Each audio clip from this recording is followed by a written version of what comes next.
میرے غوث پاک جیلانی رضی اللہ تعالیٰ عنہ تقریر کر رہے تھے تو بارش آ گئی، 70,000 کا مجمع، اور بغیر سپیکر کے تقریر، اور جیسی سمجھ پہلے بیٹھے آدمی کو آ رہی ہے ویسی آخری کو بھی آ رہی ہے، بارش آ گئی، بارش، اور جل تھل می برسنے لگا تو غوث پاک تقریر کرتے جا رہے ہیں، ہلکے بھی ادھر ادھر نہیں ہوئے، بس 2 جملے کہے تقریر روک کے، کہنے لگے اللہ تو دلوں کے حال تو جانتا ہی ہے، اگر یہ بندے میں نے اپنے لیے اکٹھے کیے ہیں تو بھگا دے سارے، اور اگر تیرے لیے اکٹھے کیے ہیں تو پھر بھی تیری مرضی ہے۔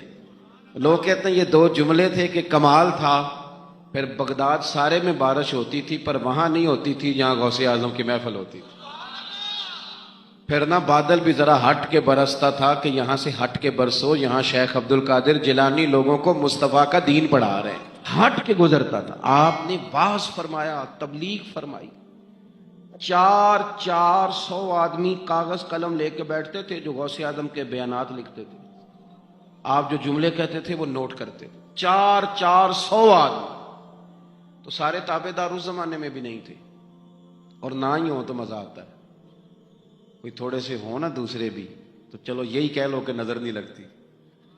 اس زمانے میں بھی کچھ لوگ تھے جو کہتے تھے نہیں جی نہیں، کوئی پڑھ کے پھونکتا ہے، یہ نہیں کوئی مسئلہ ہے۔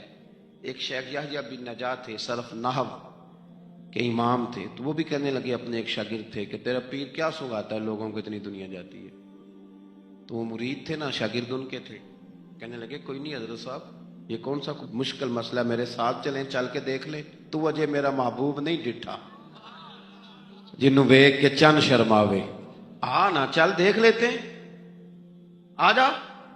تو شیخ کہتے میں پہلے دن گیا تھا میں چہرے پہ کپڑا ڈال کے، کوئی دیکھے نہ کہ اتنا بڑا مفتی بھی کسی کی تقریر سنتا ہے۔ امام راضی کہتے ہیں علم بھی حجاب بن جاتا ہے، نہیں تربیت نہیں ہونے دیتا، بندہ کہتا ہے میں پڑھا لکھا ہی بڑا، اڑ جاتا ہے۔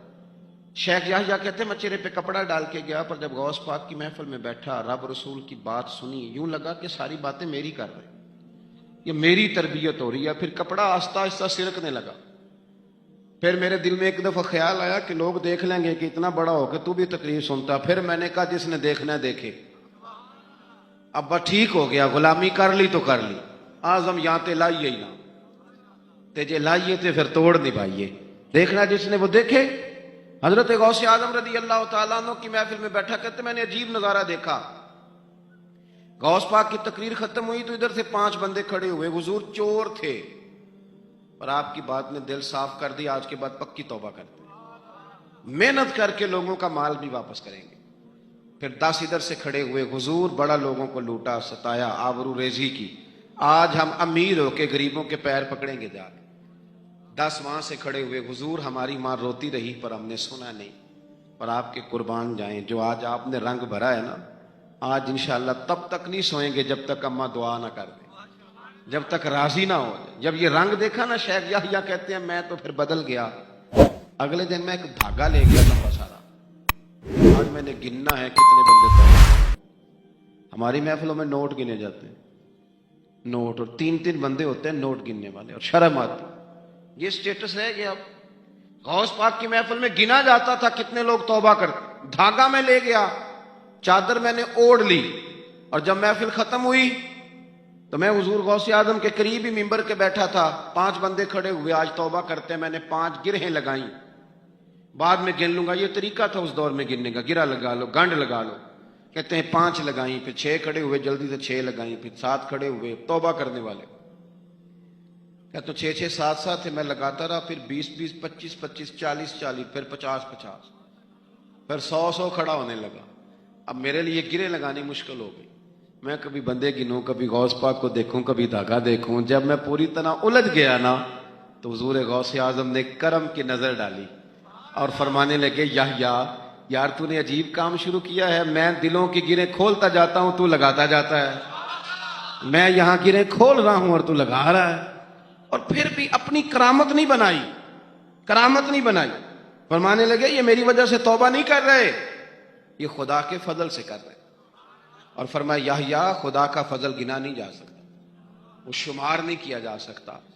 5000 یہودی اور عیسائی، غوث اعظم فرماتے ہیں وہ ہیں جنہیں میں جانتا ہوں جو میرے ہاتھ پہ کلمہ پڑھ کے مسلمان ہوئے۔ آپ آج کروڑوں کی آبادی میں رہتے ہیں نا، اس لیے 5000 کو چھوٹا سمجھتے ہیں، اور جہاں آبادی کل 25,000 ہو، اور اس علاقے میں یہودی عیسائی ہوں ہی اتنے، اور وہ سارے ہی آ کے غوث پاک کے ہاتھ پہ کلمہ پڑ جائیں، پھر آپ اندازہ فرمائیں کہ حال کیا ہوگا۔ اور جنہوں نے توبہ کری وہ تو لاکھوں میں، گنے نہیں جا سکتے۔ پتہ کیا ہے، ہم لوگوں نے نا دین کو اس کے مزاج کے مطابق سمجھنا ہے، پھر ہمیں دین فائدہ دے گا۔ غوث اعظم رضی اللہ تعالیٰ عنہ صبح مدرسے میں بیٹھ کر سبق پڑھاتے تھے، اسباق بھی پڑھاتے تھے، بچوں کو سبق دیتے تھے، اور باقاعدہ سبق جو کتاب و سنت کے ہمارے مدارس میں مروجہ اسباق ہیں وہ پڑھایا کرتے تھے، اور صبح کے وقت تفسیر کا درس دیتے تھے، عصر کے بعد فقہ پڑھاتے تھے۔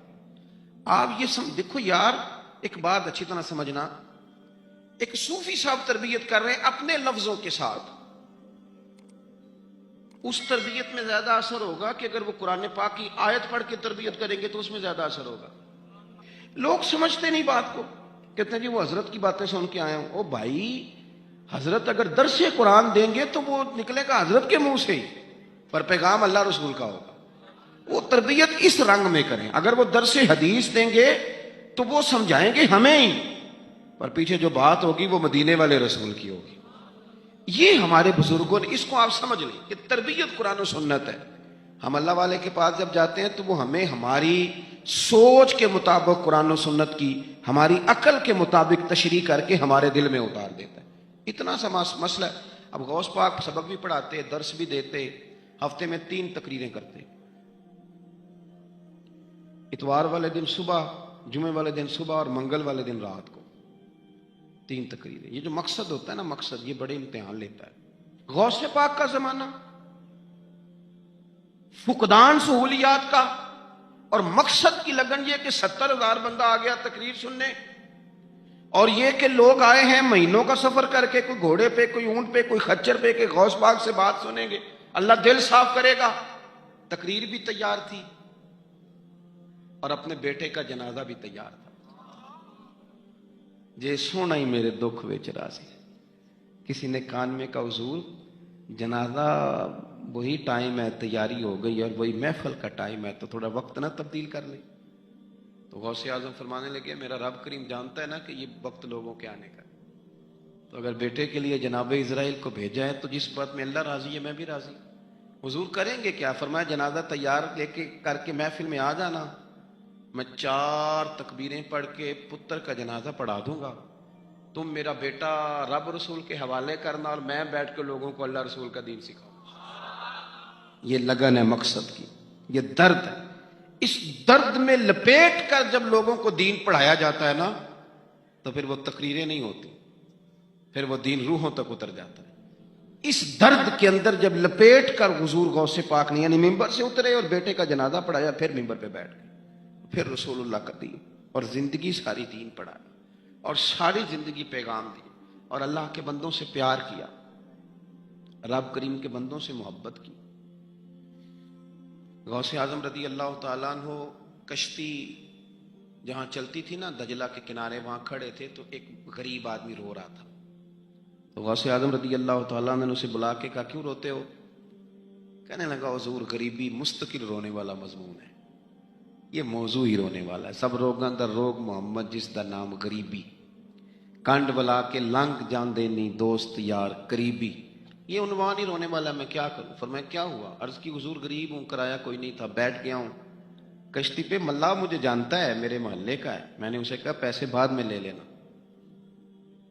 مجھے سفر کرا دے، لیکن اس نے کہا میں نے مفت خوروں کے لیے کشتی نہیں بنائی، نیچے اتار دیا۔ حضور چلو نہ لے جاتا بات الگ تھی، لیکن سارے محلے داروں میں جو میری ذلت ہوئی وہ مجھے بڑی تکلیف کر گئی۔ غوث پاک نے خالی تسلی نہیں دی، میری تھپکی نہیں دی، گھر گئے 100 دینار لائے، ملاح کو بلایا، اس کو 100 دینار تھما کے فرمانے لگے آج کے بعد جو غریب آئے نا اسے رسوا نہ کرنا، اسے عبد القادر جیلانی کے کرائے پہ سفر کرا دے، اسے عبد القادر جیلانی کے کرائے پہ سفر کرانا، یہ کرایہ، اور جب ختم ہو گئے تو پیسے اور بھی دوں گا۔ لوگوں سے پیار کیا، اللہ کے بندوں سے محبت فرمائی، آنے والوں کا خیال رکھا۔ اب ایک مسئلہ ہے بدگمانیوں کا، اس کا علاج کوئی نہیں، بدگمانیوں کا کوئی علاج نہیں، کچھ لوگوں کو اس دور میں بھی بدگمانیاں تھیں کہ دیکھو اتنے سارے جناب تحفے تحائف اور فلانی شہر، لوگوں کو تحفے آتے نظر آتے ہیں، واپس جاتے نظر نہیں آتے. لوگوں کو آتے نظر آتے ہیں پر واپس جاتے نظر، اور بڑا بڑا مسئلہ ہوتا ہے. آپ کو ہر چیز کا حساب کتاب دینا پڑتا ہے اور آپ بڑی مشکل میں آ جاتے ہیں. غوث پاک نے نا 100 گھوڑے، ملا علی قاری نے لکھا 100 گھوڑے غوث پاک نے اکٹھے خرید لیے، خریدے بھی ذرا عربی نسل کے. ترجمہ کرا اج تک کی بنتا ہے اس گل کا، یعنی 1.25 کروڑ والی پجارو تے وہ بھی 100. بڑی مشکل میں نہیں آ جاتے دیکھنے والے. دسو مولوی صاحب دا کی کام ہے، اینیاں گڈیاں وہ کٹھیاں وہ ہے گل. تو غوث پاک نے 100 گھوڑے کٹھے ہی. یہاں ایک روایت ہے کہ 50 گھوڑے عربی نسل کے مہنگے. اس دور میں وہی عربی نسل کے گھوڑے کمانا وہی تھا جو آج آپ کے یہاں نا لینڈ کروزر کمانا ہے. ایک غوث پاک کا مرید تھا تو ایک شخص سے کہنے لگا چل میں تجھے اپنے پیر صاحب سے ملا کے لاؤں. ملا علی قاری نے اس کو لکھا ہے. تو وہ کہنے لگے میں نہیں جاتا پیروں کے پاس. اس نے کہا چل تو صحیح. وہ لے آیا. پہلے دن داخل ہوئے تو غوث پاک کے استبل میں 50 گھوڑے بندھے ہوئے. پہلا ہی شکوا، کہنے لگا یار غصہ نہ کرنا. یہی ہوتی ہے نا باتیں، اسٹائل بھی یہی ہوتی، غصہ نہ کرنا. ویسے ایک گھوڑے سے بھی کام چل ہی سکتا ہے. آپ کو پتہ ہے نا بڑا بڑا لوگوں کو یاد آتا ہے غریبوں کی بچیاں اور فلانی شے اور غریب اور یہ بڑی بڑی چیزیں یاد آ، اس کو بھی یاد آ. غصہ نہ کرنا. میں اب اس بیچارے کے پاس جواب بھی کوئی نہیں تھا کہ حضرت صاحب بات تو ٹھیک ہی ہے، لیکن جب آپ کسی کے ہاتھ پہ بیعت کر لیتے ہیں نا پھر آپ کا ان کہانیوں میں الجھنا بنتا نہیں. پھر آج یہ تو باتیں پہلے کی تھی نا، سوچتے پہلے تو بات ہو گئی، اب تو عمل کرنا ہے. تو ہوتے ہیں کچھ کچے بندے بھی بیچارے جو ساری زندگی سیدھے سیدھے ہونے میں ہی ٹائم گزار دیتے ہیں، اور جب تک پکے ہوتے ہیں تب تک کام ہی کھرا ختم ہو جاتا ہے.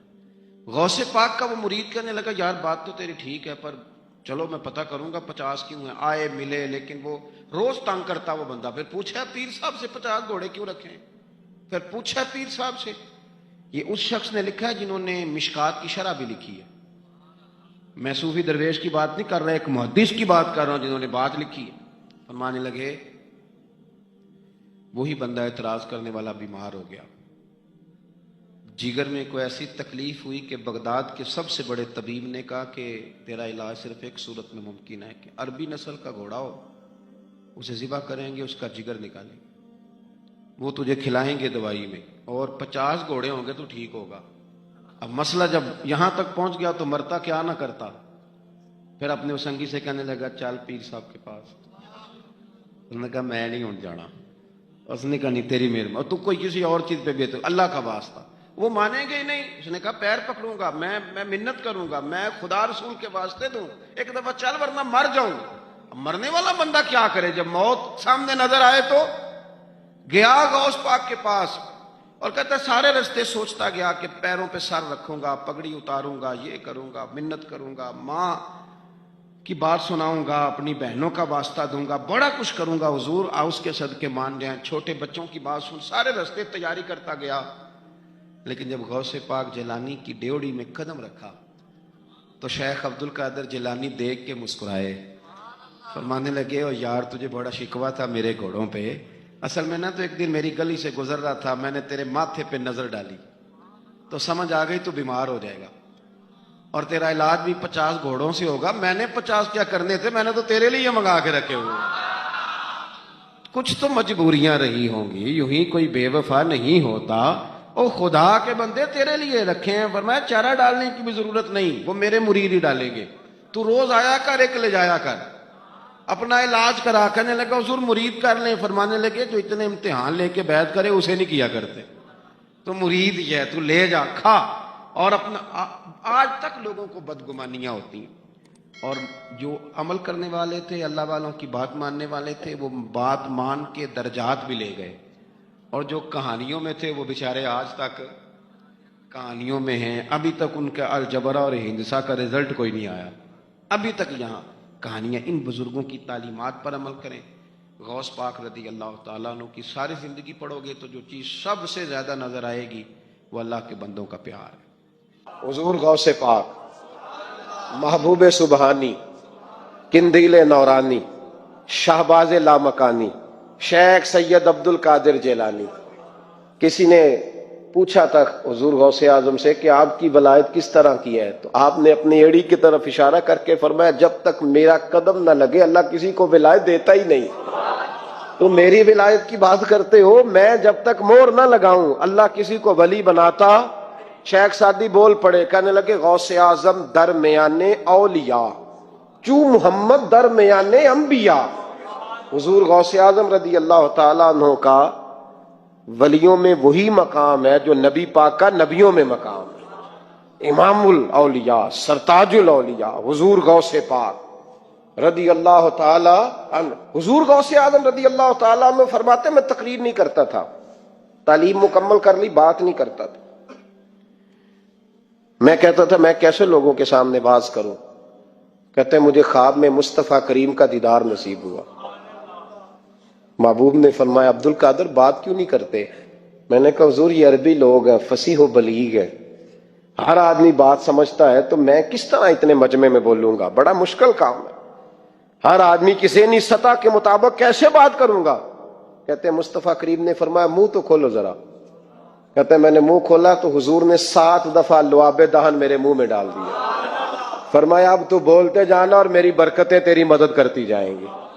آپ فرماتے ہیں اگلی شام میں سویا تو مولا علی شیر خدا بھی آ گئے، تو فرمانے لگے عبد القادر منہ کھول نہ بیٹا تو میرا بھی ہے۔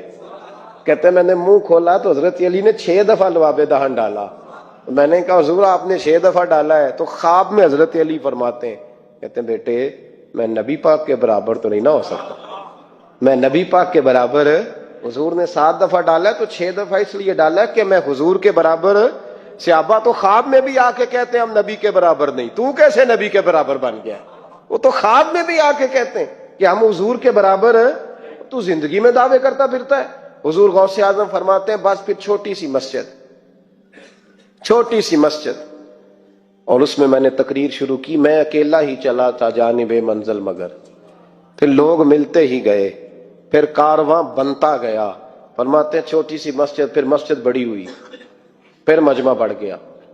فرماتے ہیں پھر جامع مسجد، پھر مجمع وہاں بھی کم پڑ گیا، پھر بغداد کی عیدگاہ وہ بھی بھر گئی تو صحرا میں جا کے خیمے لگ گئے۔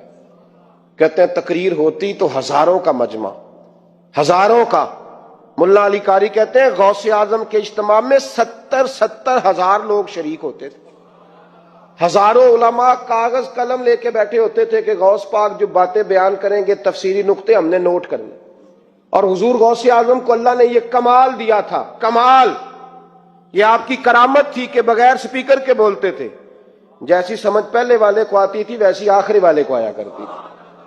آج نہ کرامت کی بات آتی ہے تو بندے چھپنے لگ جاتے ہیں، کہتے ہیں نہیں یہ نہیں ہو سکتا، بڑا مدافعانہ سا عمل، بڑا شرمندہ سا لب بولا جا جی وہ غوث پاک۔ ایک دن ایک صاحب کرامت بیان کر رہے تھے تو بڑے جھجک کے حضور غوث اعظم، میں نے کہا تو بیٹھ مجھے بیان کرنے دے، تو ڈر رہا ہے کرامت سے ڈر رہا ہے، مجھے بیان کرنے دے، میں بیان کرتا ہوں، مجھے بیان کرنے دے۔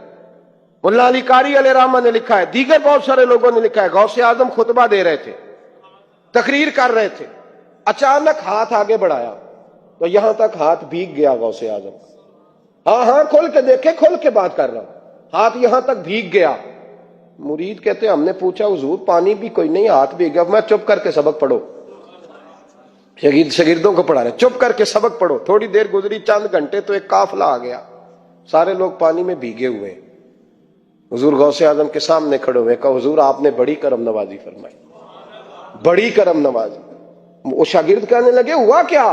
تو وہ لوگ کہنے لگے کشتی میں بیٹھے تھے تو کشتی ڈوبنے لگی، ہم نے کہا یا شیخ عبد القادر جیلانی، خدا کے فضل سے ہم پر ہے سایہ غوث اعظم کا، ہمیں دونوں جہاں میں ہے سہارا غوث اعظم کا۔ کہتے ہیں حضور غوث اعظم نے وہاں بیٹھے ہاتھ لگایا اور ڈوبتی کشتی کو باہر نکال لیا، اور ڈرنے لگے، کہنے لگے جناب یہ کرامت لوگ نہیں مانیں گے۔ تو میں کہا جنہیں نہیں مننا نہ مننے۔ ایک عیسائی مسلمان دونوں جھگڑا کر رہے ہیں، غوث اعظم گزر رہے ہیں، جھگڑا ہو رہا ہے۔ عیسائی مسلمان سے کہتا ہے ہمارے نبی عیسیٰ علیہ السلام نے مردے زندہ کیے، تمہارے نبی نے بھی کو کیا تو بتاؤ۔ مسلمان پڑھا ہوا نہیں تھا، حالانکہ نبی پاک نے بڑے مردے زندہ کیے، پڑھا نہیں تھا، بتا نہ سکا۔ غوث اعظم کے کان میں آواز گئی تو جا کے عیسائی کا بازو پکڑ کے جھنجھوڑا، فرمانے لگے کیا کہا تم نے؟ میرے مصطفیٰ نے مردہ زندے کیا تو بتاؤں؟ فرمایا تو نبی پاک کی چھوڑ، میں غلاموں کا غلام ہوں، میں غلاموں کا غلام ہوں، مجھے بتا کون سا مردہ زندہ کرنا۔ تو چھوڑ حضور کی بات نہ کر، میں غلاموں کا غلام ہوں، مجھے بتا کون سا مردہ زندہ کرنا ہے۔ پرانی قبر پہ لے گیا، کہنے لگا جی اگر نہ ہوا تو؟ غوث اعظم فرمانے لگے جو تو کہے گا وہ میں کروں گا۔ تو کہنے لگے اگر ہو گیا تو؟ تو غوث اعظم کہنے لگے نہ میرے خانقاہ پہ جھاڑو دینا، نہ میرے برتن مانجنا، نہ میرے گھر کا سودا لانا، اگر زندہ ہو گیا تو بس میرے نبی کا کلمہ پڑھ جانا، بس میرے رسول کا کلمہ پڑھ جانا۔ اللہ اکبر۔ اس نے جو سب سے پرانی قبر تھی نا، وہ کہتا ہے یہ ہمارے دادا نے بھی نہیں دیکھا تھا بندہ کون ہے۔ اس قبر پہ کھڑا ہو کہنے لگا اس کو زندہ کریں۔ تو غوث اعظم رضی اللہ تعالیٰ عنہ قبر کے سرانے کھڑے ہوئے تو دعا کرنے لگے، کہنے لگے مولا اپنے لیے نہیں، تیرے رسول کے لیے۔ پھر فرمایا قم باذن اللہ، اٹھ اللہ کے حکم کے ساتھ۔ ایک عورت کلمہ پڑھتی ہوئی کھڑی ہو گئی، اور کھڑی ہو کے اس نے پہلا جملہ کہا تو کمال کر دی، کہنے لگی میرے نصیب دیکھو، میں بنی اسرائیل کی تھی، عبد القادر تیرے صدقے جاؤں، تو نے مجھے کھڑا کیا ہے تو اللہ نے مجھے مصطفیٰ کا کلمہ پڑھنے کی توفیق دے دی، تیرے قربان جاؤں عبد القادر، تیری کیا بات ہے۔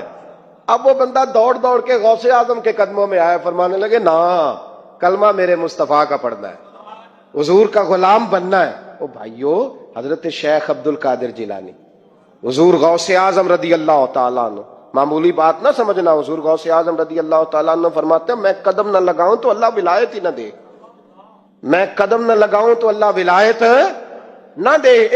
ایک آدمی سے حضور غوث پاک ناراض ہو گئے، ایک شخص سے نکل جا میرے آستانے سے، دعا منگیا کرو سنگیو، کتے مرشد نہ رس جاوے، کہ جنہ دے پیر رس جاندے وہ جیوندے بھی وہ مرے ہی رہتے، چل دوڑ جا نکل جا۔ وہ کہتا ہے میں 300 ولی کے پاس گیا ہوں، 300، ہر ایک سے کہا میرے لیے دعا کرو، تو وہ کہنے لگا جسے عبد القادر دھتکار دے اس کو کوئی سینے سے لگا سکتا؟ چل واپس چلا جا۔ آ کے قدموں میں بیٹھ گیا، کہنے لگا سونے معاف کر دے۔ فرمانے لگے تو نے دیر کر دیا، میں تو کب سے معاف کیے بیٹھا ہوں، تو نے دیر کی آنے میں تو رسول اللہ کا غلام ہوں، اور حضور نے معاف کرنا سکھایا ہے۔ حضور غوث پاک واز کرتے، نصیحت کرتے، اور چونکہ نہ شہرت کے لیے، نہ مال کے لیے، نہ نوٹوں کے لیے، اس لیے غوث اعظم جب تقریر کرتے نا، ایک دن بغداد میں بارش شروع ہو گئی، خطاب ہو رہا تھا، لوگ بکھرنے لگے، تو 2 جملے غوث پاک کے، کہنے لگے یا اللہ تو دلوں کے بھید جانتا ہے، اگر بندے میں نے اپنی ذات کے لیے اکٹھے کیے ہیں تو تیز بارش برسا، دوڑا دے سارے، اور اگر تیرے لیے اکٹھے کیے ہیں تو پھر بھی تیری مرضی، رکھنے ہیں تو رکھ، بھیجنے ہیں تو۔ حضرت یحییٰ کہتے ہیں سارے بغداد میں بارش ہوتی تھی، پر جہاں غوث اعظم کی محفل ہوتی تھی وہاں کوئی نہیں ہوتی تھی، وہاں کوئی نہیں ہوتی تھی۔ غوث اعظم تقریر کرتے، کبھی کبھی وجد آتا تھا۔ وجد کس کو کہتے ہیں؟ وجد کبھی کبھی آپ کہتے نہیں کہ میرے رونگٹے کھڑے ہو گئے، لوں کنڈے کھڑے ہو گئے، پھر کبھی کبھی کہتے ہو یار پتہ نہیں کیا ہوا آج تو آنسو رکتے نہیں تھے، اسی کو وجد کہتے ہیں، اسی کو، یہ ایک کیف ہے، ایک مستی ہے جو چڑھ جاتی ہے، ہر جگہ چڑھتی، کہیں کہیں چڑھ جاتی ہے، اور کمال ہو جاتا ہے جب چڑھ جائے، پھر مزہ آ جاتا ہے۔ نہ انکار کریں اج میرا، اج موسم بڑا سہانا، مستی دا اج می برسا دے، نہیں پیاس دا کوئی ٹھکانا، تیرے کول اتر پرانا تے ساڈا درد بھی بڑا پرانا، تے میرا ہس ہس ٹال نہ سانو، اسی پیتےوں باج نہیں جانا۔ کبھی کبھی ایک ماحول ہوتا ہے نا، کبھی کبھی حضور غوث اعظم وجد میں آتے تھے، کبھی کبھی اللہ کی دریائے رحمت کو بھی کبھی کبھی جوش آتا ہے، اور میرے حبیب فرماتے ہیں وہ پہلے آسمان پر نزول جلال کرتا ہے جو اس کی شان کے لائق، اور فرماتا ہے بندو مانگ لو جو مانگو گے میں دے دوں گا۔ میرے محبوب کے دریائے رحمت کو بھی جوش آتا تھا، حضور فرماتے تھے آج پوچھو جس نے جو پوچھنا ہے پوچھو، حضور فرمایا کرتے تھے۔ ایک دن حضرت ربیعہ بن کعب سامنے کھڑے ہیں تو میں سال یا ربیعہ جو دل کرتا ہے مانگ لے، تیرا نبی تجھے دے دے گا۔ کبھی کبھی دریائے کرم جوش میں، تو غوث اعظم کو کبھی کبھی جوش آتا تھا۔ ایک دن تقریر کرتے کرتے کرتے کرتے جذبات میں آ گئے، جوش میں، یوں نظر اٹھائی تو حضرت خضر گزر رہے تھے اوپر سے، اور جوش جذبات میں فرمانے لگے او بنی اسرائیل کے ولی ذرا نیچے تو اتر, ذرا محمد عربی کے غلام کی بھی چند باتیں سن کے جا. آج تجھے سناؤں رسول اللہ کے غلام کس طرح کے ہوتے ہیں. حال میں وجد میں کیف میں تھوڑی دیر گزری تو تڑپنے لگے. مجمع پہ سکوت تاری, لوگ سمجھ نہیں رہے ہو کیا رہا. ایک آپ کے خلیفہ تھے حضرت علی بن ہیتی, وہ دیوار کے ساتھ ٹیک لگا کے سو رہے تھے. سارا مجمع دم بخود ہے, یہ کیا ہونے لگا. غوث پاک اٹھے, تقریر وہیں رہ گئی. علی بن ہیتی کے پاس جا کے یوں ہاتھ باندھ کے کھڑے ہو گئے اور دیر تک نبی پاک پہ درود پڑھتے رہے. ان کی آنکھ کھلی تو وہ بھی روئے, غوث اعظم بھی روئے. دعا ہو گئی, جلسہ ختم. غوث پاک سے تو پوچھنے کی طاقت ہی نہیں تھی نا کسی کی. ان سے کون پوچھے. لوگ حضرت علی کے پاس, حضرت علی بھی نہیں تھی رحمت اللہ علیہ. حضور یہ کیا ہوا, ہمیں سمجھ نہیں آئی. آپ فرمانے لگے تمہیں کیا بتاؤں, تم کسی معمولی پیر کے ماننے والے نہیں ہو. میں آج غوث اعظم کی محفل میں بیٹھے بیٹھے ہی مدینے پہنچ گیا ہوں اور مجھے رسول اللہ کے جلوے نظر آنے لگے ہیں. پر میرے شیخ کا کمال دیکھو, جو میں خواب میں دیکھ رہا تھا عبد القادر ظاہری آنکھوں سے نظر فرما رہے ہیں. ظاہری آنکھوں سے, عالم وجد میں, کیف میں, سرور میں. اور جب غوث اعظم تقریر کرتے تھے نا تو 50 آدمی اس کونے سے کھڑے ہوتے تھے, کہتے تھے حضور ساری زندگی گناہ کیے ہیں, اب توبہ کرتے ہیں, اب دوبارہ گناہ نہیں کریں گے. اس کونے سے 15 کھڑے ہوتے تھے, حضور ڈاکے ڈالے ہیں ساری عمر, اب توبہ. آپ کی بات نے دل بدل دیا ہے, اللہ نے توفیق ہدایت دے دی. ادھر سے 10 کھڑے ہوتے, حضور سود کا دھندا, چوری کا دھندا, آج کے بعد توبہ. ایک بزرگ تھے حضرت یحییٰ بن نجا ان کا نام تھا. وہ کہتے ہیں میں نے سوچا روز بندے توبہ کرتے ہیں, آج میں گنوں نہ کہ ایک محفل میں کتنے کرتے ہیں. آج گنوں نہ. اب تو کاؤنٹنگ کے مختلف ذرائع ہیں نا, کیلکولیٹر ہے, باقی چیزیں. اس زمانے میں یہاں گٹھلیاں ہوتی تھی کھجور کی, بندے کوئی چیز گننی ہوتی تو گٹھلی ڈالتے, یا لوگ دھاگا لے جاتے تھے, ہر دھاگے پہ گرا لگاتے تھے. ایک گرا, دوسری گرا. وہ کہتے ہیں میں نے نا اپنے پلو کے چادر کے نیچے دھاگا چھپا لیا. ایک بندہ توبہ کرنے اٹھا تو ایک گرا ڈال دی, دوسرا اٹھا تو دوسری گرا ڈال دی, تیسرا اٹھا تو تیسری. کہتے ہیں اچانک بندے زیادہ ہو گئے. اب میری سپیڈ ہی بڑی کم تھی, میں کوشش بڑی کرتا پر بندے زیادہ. کہتے ہیں بڑی کوشش کی پر میں پورا ہی نہ ہوں. کہتے ہیں جب میں تھک گیا نا اور تھوڑا سا میرا سانس بھی پھولنے لگا, پریشان بھی ہوا, تو غوث پاک نے میری طرف دیکھا اور دیکھ کے مسکرائے اور مسکرا کے فرمانے لگے یحییٰ میں دلوں کی گرے کھولتا جا رہا ہوں, تو بند کرتا جا رہا ہے. میں گرا کھول رہا ہوں, تو گرے لگا رہا ہے. اور چھوڑ دے یار, تجھ سے نہیں گنا جائے گا. یہ عبد القادر کی وجہ سے توبہ نہیں کر رہے, خدا کے فضل کی وجہ سے کر رہے. اور اللہ کا فضل گنا جا سکتا نہیں, شمار کیا جا سکتا. فرمایا نہ کر.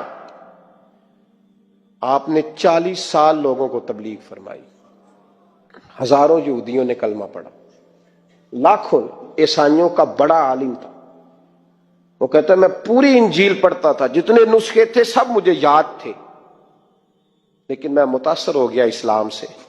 یمن کا رہنے والا تھا. میں نے ایک ٹھان لی, اس کے ہاتھ پہ کلمہ پڑھنا ہے جو اس وقت نبی پاک کی امت میں سب سے زیادہ شان والا ہو. کہتے ہیں میں سویا تو خواب میں جناب عیسیٰ کا دیدار ہوا اور مجھے کہنے لگے تلاش کرنے کی ضرورت ہی کوئی نہیں, بغداد چلا جا. بغداد حضور غوث پاک کی بارگاہ میں.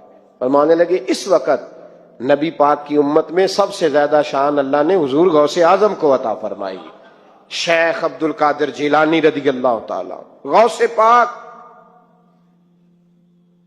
ہم کوئی دیوانے لوگ نہیں, یا ہمیں شعور نہیں, یا ہمیں عقل نہیں. ساری زندگی کھل کے جس چیز کا زیادہ تعارف کرایا وہ غوث اعظم کی نسبت ہے. اب تو ہمارے ہاں پیری مریدی کا رواج ہی نہیں نا. حضرت باعزید بستامی فرماتے تھے میں اس مولوی کے پیچھے نماز نہیں پڑھتا جو کسی کا مرید نہ ہو. اس کا اپنا پیشوا کوئی نہیں, وہ میری پیشوائی کیسے کرے گا. حضرت مخدوم اشرف جہانگیر سمنانی فرمایا کرتے تھے میں تو اس دکاندار سے سودا نہیں لیتا جو کسی کا مرید نہ ہو. اس لیے کہ جس نے تربیت ہی نہیں لی, جس کے اندر درد ہی نہیں, روحانیت ہی نہیں, اس کا پیشوا ہی کوئی نہیں, کس طرح اب تو ماحول نہیں نہ رہا. لیکن یاد رکھو یہ نسبت اتنی تگڑی ہے, اتنی تگڑی کہ ہمارے صوفیاء نے ساری زندگی غوث اعظم کا غلام کہلانے میں فخر محسوس کیا. کیا رشتہ داری تھی اعلیٰ حضرت بریلوی کی ان سے, کیا تعلق تھا پیر میر علی شاہ صاحب کا ان کے, کیا ان کا. لیکن ان لوگوں نے ساری زندگی کھل کے غوث اعظم کے تذکرے کیے. کیوں؟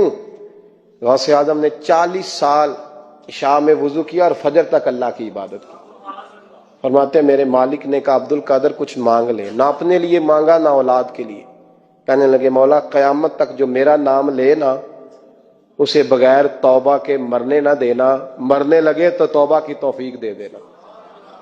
فرماتے ہیں میرے مالک نے وعدہ کیا ہے جو میرا ماننے والا ہوگا بغیر توبہ کے نہیں مرے گا. اور حضور غوث پاک رضی اللہ تعالیٰ عنہ فرماتے ہیں میں تو قیامت میں بھی اتنی دیر جنت میں نہیں جاؤں گا جب تک سارے مرید نہ ساتھ چلے جائیں.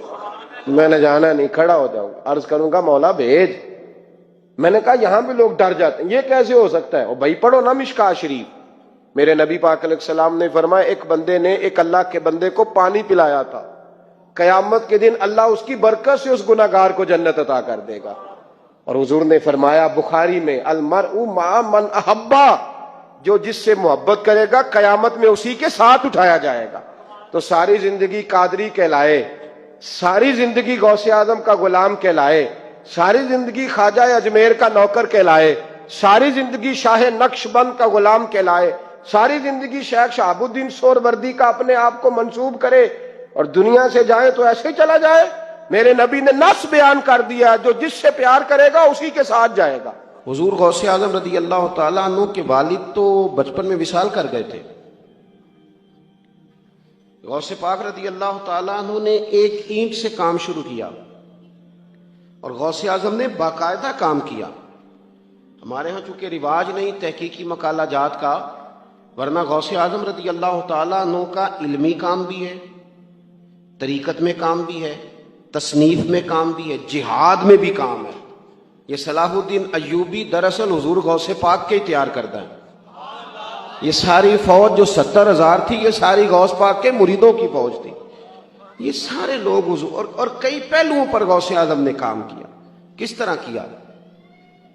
کس طرح کیا؟ وہی ترتیب جو آج تک ہمارے بزرگوں نے ہمیں دی ہے.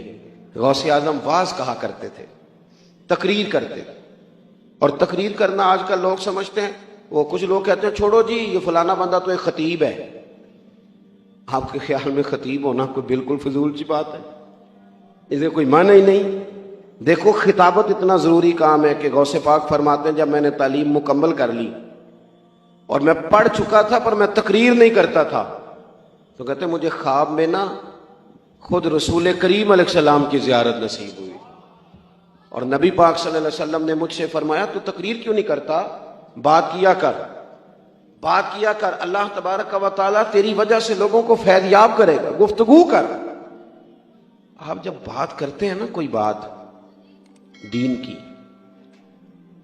تو وہ بندہ اس وقت عمل کرے نہ کرے.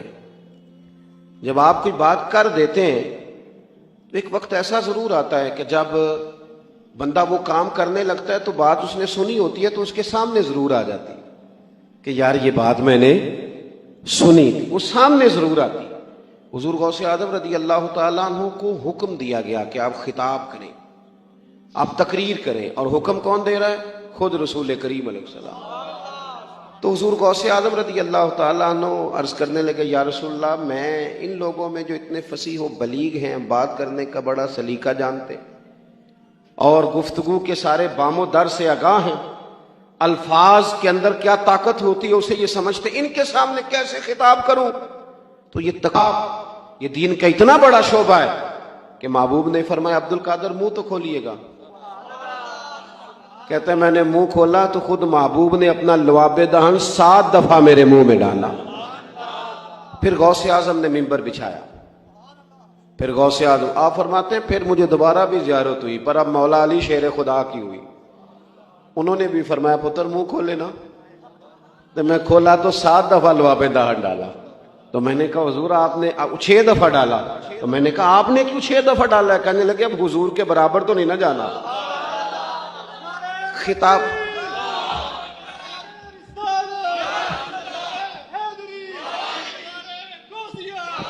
اللہ آپ کو جزائے خیر. سنیں اللہ تعالیٰ آپ کو برکات عطا فرمائے. حضرت پیر صاحب بھی تشریف فرمائے, حضرت استاد العلماء بھی تشریف فرمائے. ماشاءاللہ سے رونقیں بڑھ گئی ہیں. تو اب یہ کہ بزرگوں کو بھی زیادہ دیر نہیں بٹھانا چاہیے, کچھ باتیں کر لی جائیں جلدی سے آپ کے ساتھ. آپ نے نا گفتگو شروع فرمائی, تقریر شروع کی.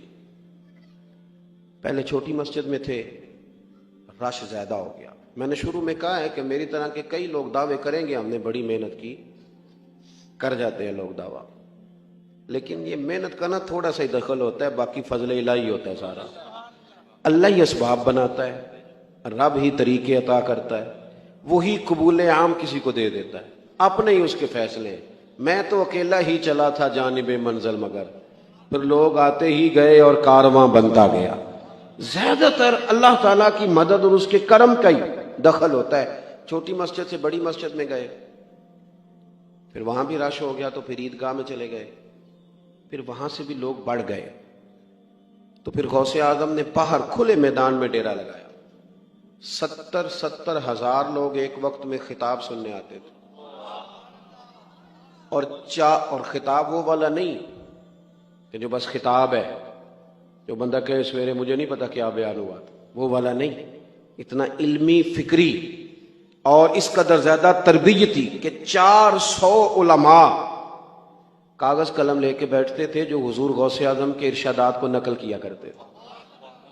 یہ جو گفتگو ہوتی ہے نا، حدیث بتاتی ہے اس میں جادو ہوتا ہے، یہ اپنا رنگ دکھا جاتی ہے، اس میں نہ کوئی کچھ اثر ہوتا ہے، یہ کر جاتی ہے اپنا کام.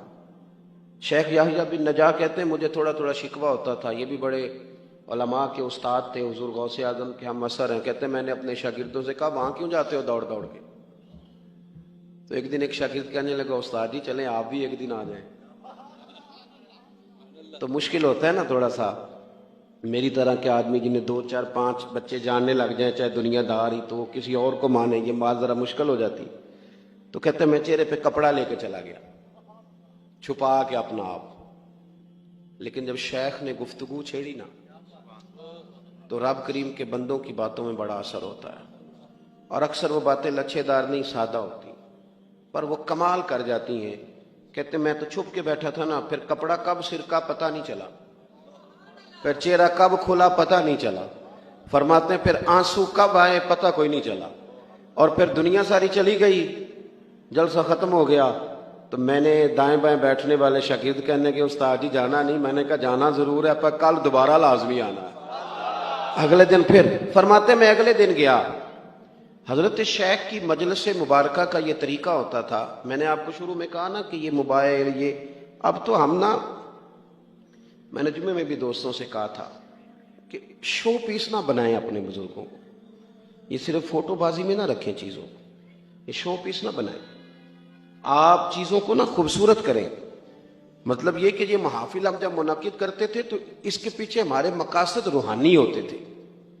آمنے سامنے بیٹھیں گے، کوئی بات کریں گے. کئی دفعہ کوئی سنگ دل رو نہیں سکتا پر کسی رونے والے کو دیکھتا ہے تو رو پڑتا ہے، اس کا لطف بڑھ جاتا ہے. یہ محافل کا یہ نفع ہوتا. لیکن ہم نے اس کو بھی نا فوٹو بازی میں، کچھ لوگ پوری محفل میں بڑے پریشان ہوتے ہیں کہ کوئی فوٹو 2 4 بنانے کا موقع نہیں ملا، بڑے پریشان، تکلف بڑھ جاتا ہے. اور یوں محسوس ہوتا ہے کہ جیسے یہ کام نہ زیادہ فوٹو سے. بڑے بڑے پروگرام، یہ تھوڑے دن پہلے مجھے یہ سرکاری کام چل رہا تھا نا شان مصطفیٰ کا، تو انتظامیہ کو مصیبت بنی ہوئی تھی کہ ہفتہ کیسے گزارنا ہے.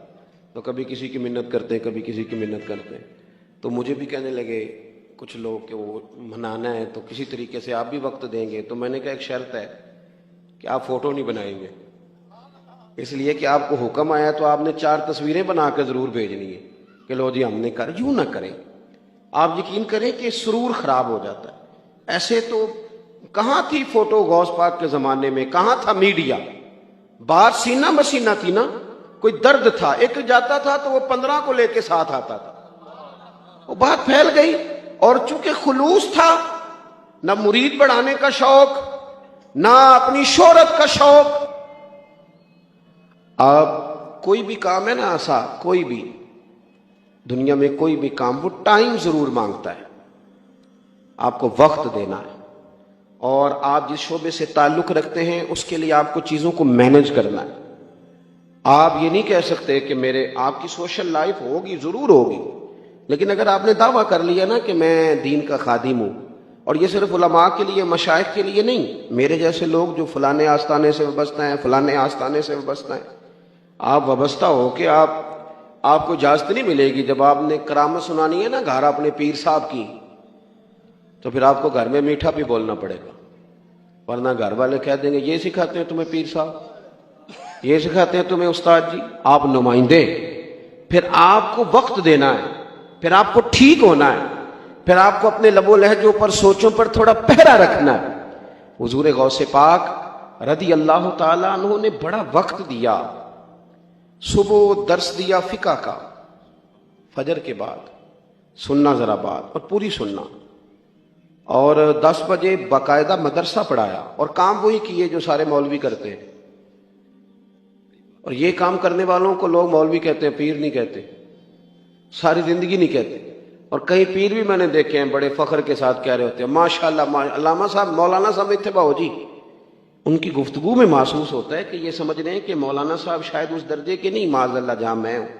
سنیں، صبح فقہ کا درس دیا غوث پاک نے، اور پھر صبح 9-10 بجے مدرسہ پڑھایا، اسباق پڑھائے، باقاعدہ کتابیں پڑھاتے تھے غوث پاک۔ اور میں انشاءاللہ تعالی ذمہ داری سے حوالہ عرض کروں گا، ہمارے ہاں نا مدارس میں ناظم تعلیمات ہوتے ہیں جو اسباق تقسیم کرتے ہیں، چلو میں آپ کی بولی میں بتاتا ہوں، پیریڈ نہیں بانٹے جاتے، چلو اللہ کرے تو ہم سمجھ لگ گئے، اسی کا ترجمہ مدرسے میں اسباق بانٹنا ہوتا ہے، یہ استاد یہ پڑھائے گا، یہ استاد یہ سبق پڑھائے گا۔ تو ناظم تعلیمات اسباق تقسیم کرنے لگے تو حضور غوث اعظم سے کہنے لگے حضور آپ کو کون سا سبق دینا ہے، یعنی کتاب کون سی دیں آپ کو؟ فقہ پڑھائیں گے، اصول پڑھائیں گے، حدیث پڑھائیں گے، گرامر پڑھائیں گے، نحو، کیا سبق آپ کو دیں؟ تو غوث پاک فرمانے لگے مجھے سبق نہ دو۔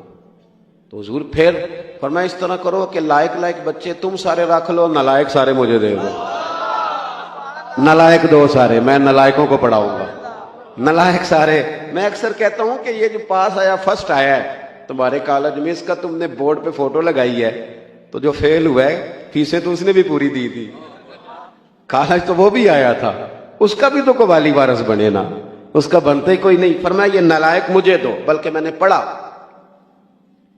ایک کند ذہن بچے کو غوث پاک سبق یاد کرا رہے ہیں کہ مدرسوں کے بچے بڑے پیار کے قابل ہوتے ہیں اور بڑے بڑے انوکھے ہوتے ہیں۔ آپ یقین کریں کبھی کبھی یہ اتنا پیار دے جاتے ہیں کہ دل ٹھنڈا ہو جاتا ہے، مزہ کر جاتے ہیں۔ تو ایک بچہ تھا غوث پاک سبق پڑھا رہے تھے، تو وہ نا کند ذہن تھا بیچارہ، یاد ہی نہیں ہوتا تھا۔ 2-4 دفعہ حضور غوث اعظم نے اس پر محنت کی، پڑھایا، سکھایا۔ تو ایک مرید عرض کرنے لگے استاد کے حضور آپ چھوڑیں یہ کند ذہن ہے، تو آپ فرمانے لگے نہ بھائی کوئی مداخلت نہ کرے، مجھے اس سے پیار کرنے دو، تمہیں کیا پتا وقت کیا ہے، آئندہ حالات کیا ہیں۔ وہ استاد کہتے ہیں پورا ہفتہ نہیں گزرا تھا کہ وہ طالب علم انتقال کر گیا۔ اب مجھے سمجھ آئی کہ سرکار غوث اعظم کا اس سے محبت کا یہ انداز کیوں تھا۔ صبح درس دیا، دوپہر مدرسہ پڑھایا، زور کے بعد پھر تفسیر کا درس دیا، عصر کے بعد پھر لوگوں کو حدیث پاک کا درس دیا، اور ہفتے میں 3 دن خطاب کیا، اور 70 ہزار کے مجمع سے خطاب کیا۔ اور یہ جو ایک تو ہوتا ہے نا آپ پورے ملک میں کہیں کہیں جا رہے ہیں تو ایک تقریر بھی چل جاتی ہے، لیکن اپنی مسجد میں ہر جمعے ایک تقریر نہیں چلتی، وہاں تیاری کرنی پڑتی ہے، کچھ نہ کچھ نیا بیان کرنا پڑتا ہے۔ تو اگر آپ اپنے ہاں ہی روز جلسہ منعقد کریں گے تو پھر آپ ایک ہی تقریر روز نہیں کریں گے۔ تو ہفتے میں 3 دن بیان ہوتا تھا، جمعے والے دن صبح، اتوار والے دن صبح، منگل والے دن شام۔ تو اب اس کے لیے بھی کچھ تیاری ہے حضور غوث پاک کی۔ اور 70 ہزار کے مجمع نے تقریر سنی، یہ صبح سے شام تک کی مصروفیت ہے۔ لوگ تقریر سن کے چلے گئے، اور شیخ عبد القادر جیلانی گھر آئے، وضو کیا اور مصلی بچھا لیا۔ انہوں نے نہیں کہا کہ تقریر بھی تو نفل ہی ہے نا، انہوں نے نہیں کہا کہ درس فقہ بھی تو نفل ہی ہے نا، اور پھر ساری رات انہوں نے رب کریم کی یاد بھی کی۔ اس ترتیب سے کبھی کبھی بڑی مشکلات آ جاتی ہیں۔ آپ لوگوں نے بڑا پہلے وقت لیا تھا، آپ نے بڑی محنت کری، اشتہار بنوائے، تیاری کی، یہ بچے کئی دفعہ گئے، اور مجھے پتہ ہوتا ہے اب میں جب آیا ہوں تو میں دیکھ رہا تھا کہ کتنے یہ جذبات میں ہیں اپنی محفل کے تعلق سے، کتنا شوق ہے، چہرے سے نظر آ رہا تھا۔ خدا نہ خواستہ کسی وجہ سے میں مس ہو جاتا تو یہاں جو کیفیات تھیں وہ بڑا اور رخ اختیار کر جاتی۔ میں نے کہا کہ دین کا کام بڑی محنت مانگتا ہے آپ کو، اور پھر انسان ہے، اس کے ساتھ سوشل لائف وابستہ ہے، کئی جگہوں پہ اس کے رشتے ہیں، تعلقات ہیں۔ غوث پاک کے لیے 70,000 کا مجمع آ گیا ہے تقریر سننے، اور ہماری طرح کی سہولیات نہیں کہ میسج چھوڑ دیا جائے کہ آج بات نہیں ہوگی۔ کوئی گھوڑے پہ بیٹھا ہے، میلوں کا سفر کر کے ہے، کوئی خچر پہ بیٹھا ہے، کوئی 4 دن میں پہنچا ہے، کوئی 6 دن میں پہنچا ہے، 70,000 کا مجمع لگ گیا، لوگوں کی آمد ہو گئی۔ سننا دوستو، میں نے کہا کہ دین کا کام جن لوگوں نے کیا انہوں نے کر دکھایا۔ ادھر مجمع لگ گیا، ادھر صاحبزادے کا انتقال ہو گیا، عین وہ وقت جو خطاب کا ہے۔ قبر شریف تیار ہو گئی، غسل ہو گیا، کفن دے دیا گیا۔ حضرت غوث پاک رضی اللہ تعالیٰ عنہ سے اہل خانہ نے کہا حضور اب کیا کرنا ہے، جلسہ یا بیٹے کا جنازہ؟ یہ مشکل کبھی کبھی آتی ہے، لیکن پھر کھڑا کرتی ہے، بندے کو احساس دلاتی ہے کہ اب پتہ چلے گا کہ تیرا اصل وعدہ کس کے ساتھ، اصل تو نے کہاں عہد کیا ہے جس کو تو نے نبھانا ہے۔ حضور غوث پاک فرمانے لگے بھائی یہ جو لوگ آئے نا 70,000 جی آئے ہیں رب رسول کا دین سننے، تو مالک کو بھی تو پتا تھا نا کہ یہ دین سننے آئے ہیں، پتا تھا نا مالک کو۔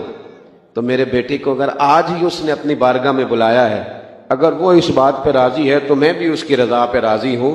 فرمایا تم اس کو غسل دو، کفن دو، میں جا رہا ہوں خطاب کرنے، جب جنازہ تیار ہو جائے تو محفل میں لے آنا، چند منٹ ممبر سے اتر کے جنازہ پڑھا دوں گا، پھر تم جا کے دفن کر آنا، اس لیے کہ میرے لیے جو زیادہ ضروری ہے وہ رسول پاک کے دین کی تبلیغ ہے۔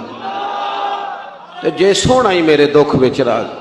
جو لوگ نظریات کو پختہ کر لیتے ہیں نا، امام غزالی دعا مانگا کرتے ہیں، یا اللہ مجھے دیہات کی بوڑھی عورتوں جیسا ایمان عطا فرما۔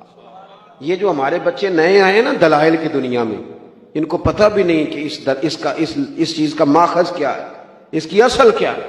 وہ بھی دلائل کی آپ اعتماد کریں۔ آپ کا کیا خیال ہے کہ جو عالم آپ کے سامنے 11ویں دے رہا ہے اس نے مرنا نہیں؟ آپ کیا سمجھتے ہیں کہ وہ کیا مطلب آپ سے وصول کر لے گا آپ کے سامنے 11ویں بیان کر کے؟ تو اتنی زمانہ بیت گیا، اب ان تکلفات میں آپ نہ پڑیں۔ اعلیٰ حضرت بریلوی سے زیادہ میں حوالہ کیا پیش کروں؟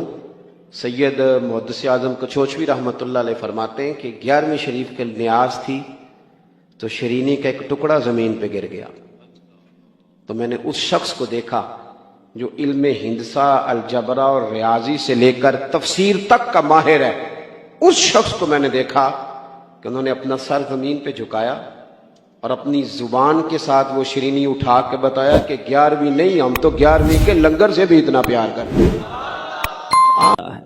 غوث اعظم کی تو کیا بات ہے، بریلی کے تاجدار نے جب شان غوث اعظم بیان کرنا چاہی تو کیا خوب لکھا، واہ کیا مرتبہ اے غوث ہے بالا تیرا، واہ کیا مرتبہ اے غوث ہے بالا تیرا، اونچے اونچوں کے سروں سے قدم آلا تیرا، سر بھلا کیا کوئی جانے کہ ہے کیسا تیرا۔ غوث پاک کے مبارک چہرے اور سر کی بات تو چھوڑو، سر بھلا کیا کوئی جانے کہ ہے کیسا تیرا، اولیاء ملتے ہیں آنکھیں وہ ہے تلوا تیرا۔ اور غوث اعظم کے غلاموں کو خوف نہیں ہوتا، مرید نہیں گھبراتے۔ اعلیٰ حضرت لکھتے ہیں کیا دبے جس پہ حمایت کا ہو پنجا تیرا، کیا دبے جس پہ حمایت کا ہو پنجا تیرا، شیر کو خطرے میں لاتا نہیں کتا تیرا۔ اس پیرانے پیر کی خاص نسبت انہیں حاصل ہے۔ آئیے غوث اعظم رضی اللہ تعالیٰ عنہ کی زندگی میں آپ نے بڑی کرامتیں سنی ہیں، آپ کی زندگی کے بڑے واقعات آپ نے سنے ہیں، مگر آج غوث پاک کی زندگی کا ایک انوکھا پہلو، ایک یونیک ایکسپیکٹ، وہ بات جو نارملی ہم غوث پاک کی سیرت سے نہیں سنتے۔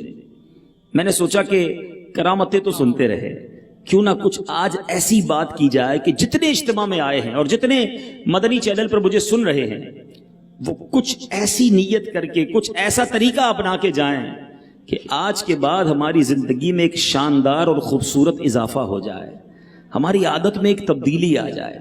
پہلے سمجھیے کہ غوث پاک کا مرتبہ کیا ہے، غوث پاک کا اسٹیٹس کیا ہے۔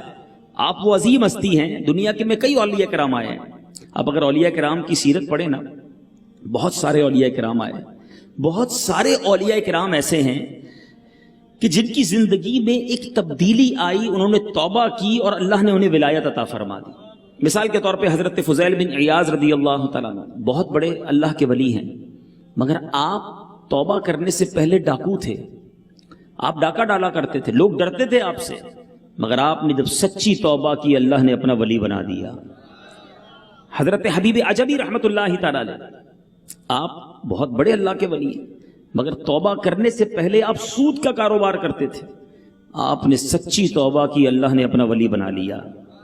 حضرت جنید بغدادی کو کون نہیں جانتا، آسمان ولایت کے چمکتے ہوئے ستارے ہیں، مگر آپ کی سیرت کو پڑھیں تو ایک روایت کے مطابق آپ اس لائن پر آنے سے پہلے، ولایت اور عبادت اور ریاضت اور نیکیوں والی زندگی پر آنے سے پہلے آپ پہلوانی کیا کرتے، کشتی کیا کرتے تھے، مگر سچی پکی توبہ کی، اللہ کی طرف رجوع لایا، اللہ نے اپنا ولی بنا لیا۔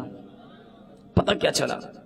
یعنی رب تعالیٰ کی رحمت دیکھو، نعمت دیکھو، بندہ کتنے ہی گناہگار کیوں نہ ہو، سچی توبہ کرے، اس کو پکارے، وہ اس کے گناہ بھی معاف کرتا ہے، اپنا دوست بھی بنا لیتا ہے۔ تو ہمیں بھی مایوس نہیں ہونا چاہیے، بلکہ جس غوث اعظم کی بات کرنے چلے ہیں نا، میرے غوث کا دربار تو وہ ہے کہ آپ کے در پر ایک بار چور آیا، چوری کرنے کی نیت سے آیا تھا، مگر میرے غوث نے اس پر نگاہ ڈالی، اس نے توبہ کی، غوث پاک نے دعا کی، اللہ نے اسے کتب بنا دیا۔ سیکھنے کو کیا ملا؟ سچی توبہ بندے کی زندگی پلٹا دیتی ہے۔ میں گناہگار سہی، بدکار سہی، میں کیسا بھی سہی، اگر اللہ سے دوستی کر لوں، سچی توبہ کر لوں، تو میرے کریم کے خزانوں میں کمی نہیں ہے۔ وہ معاف کرنے والا، درگزر کرنے والا، بخشنے والا، اور کرم کے دریا بہائے تو ولایت عطا فرما دیتا ہے۔ تو میں آپ کو ایک مشورہ بھی دینا چاہتا ہوں کہ جب بھی اولیاء کرام کے مزارات پہ جائیں نا، تو وہاں اللہ سے ایک دعا کیا کرو، اور دعاؤں کے ساتھ ساتھ، کہ یا اللہ ان کے صدقے مجھے بھی اپنا ولی بنا لے۔ ہاں، میرے رب عز و جل کے خزانے بہت بڑے، ہمیں لگتا ہے یار میں اور اللہ کا ولی، بھائی میں تو کچھ بھی نہیں نا، میرا کریم چاہے تو سب ہو سکتا ہے نا۔ امیر اہل سنت نے ماشاءاللہ اپنے اشعار میں ہمیں یہ ترغیب دلائی ہے، بڑا پیارا شعر ہے امیر اہل سنت کا۔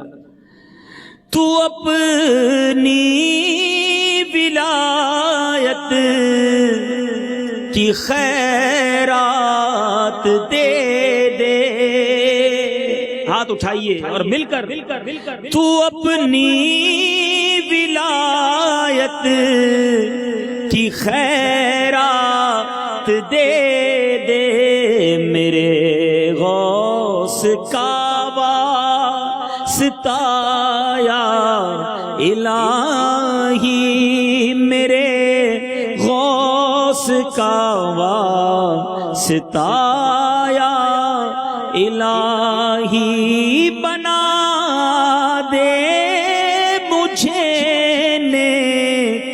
نیکوں کا صدقہ، گناہوں سے مجھ کو بچایا الہی، گناہوں سے مجھ کو بچایا الہی، آمین۔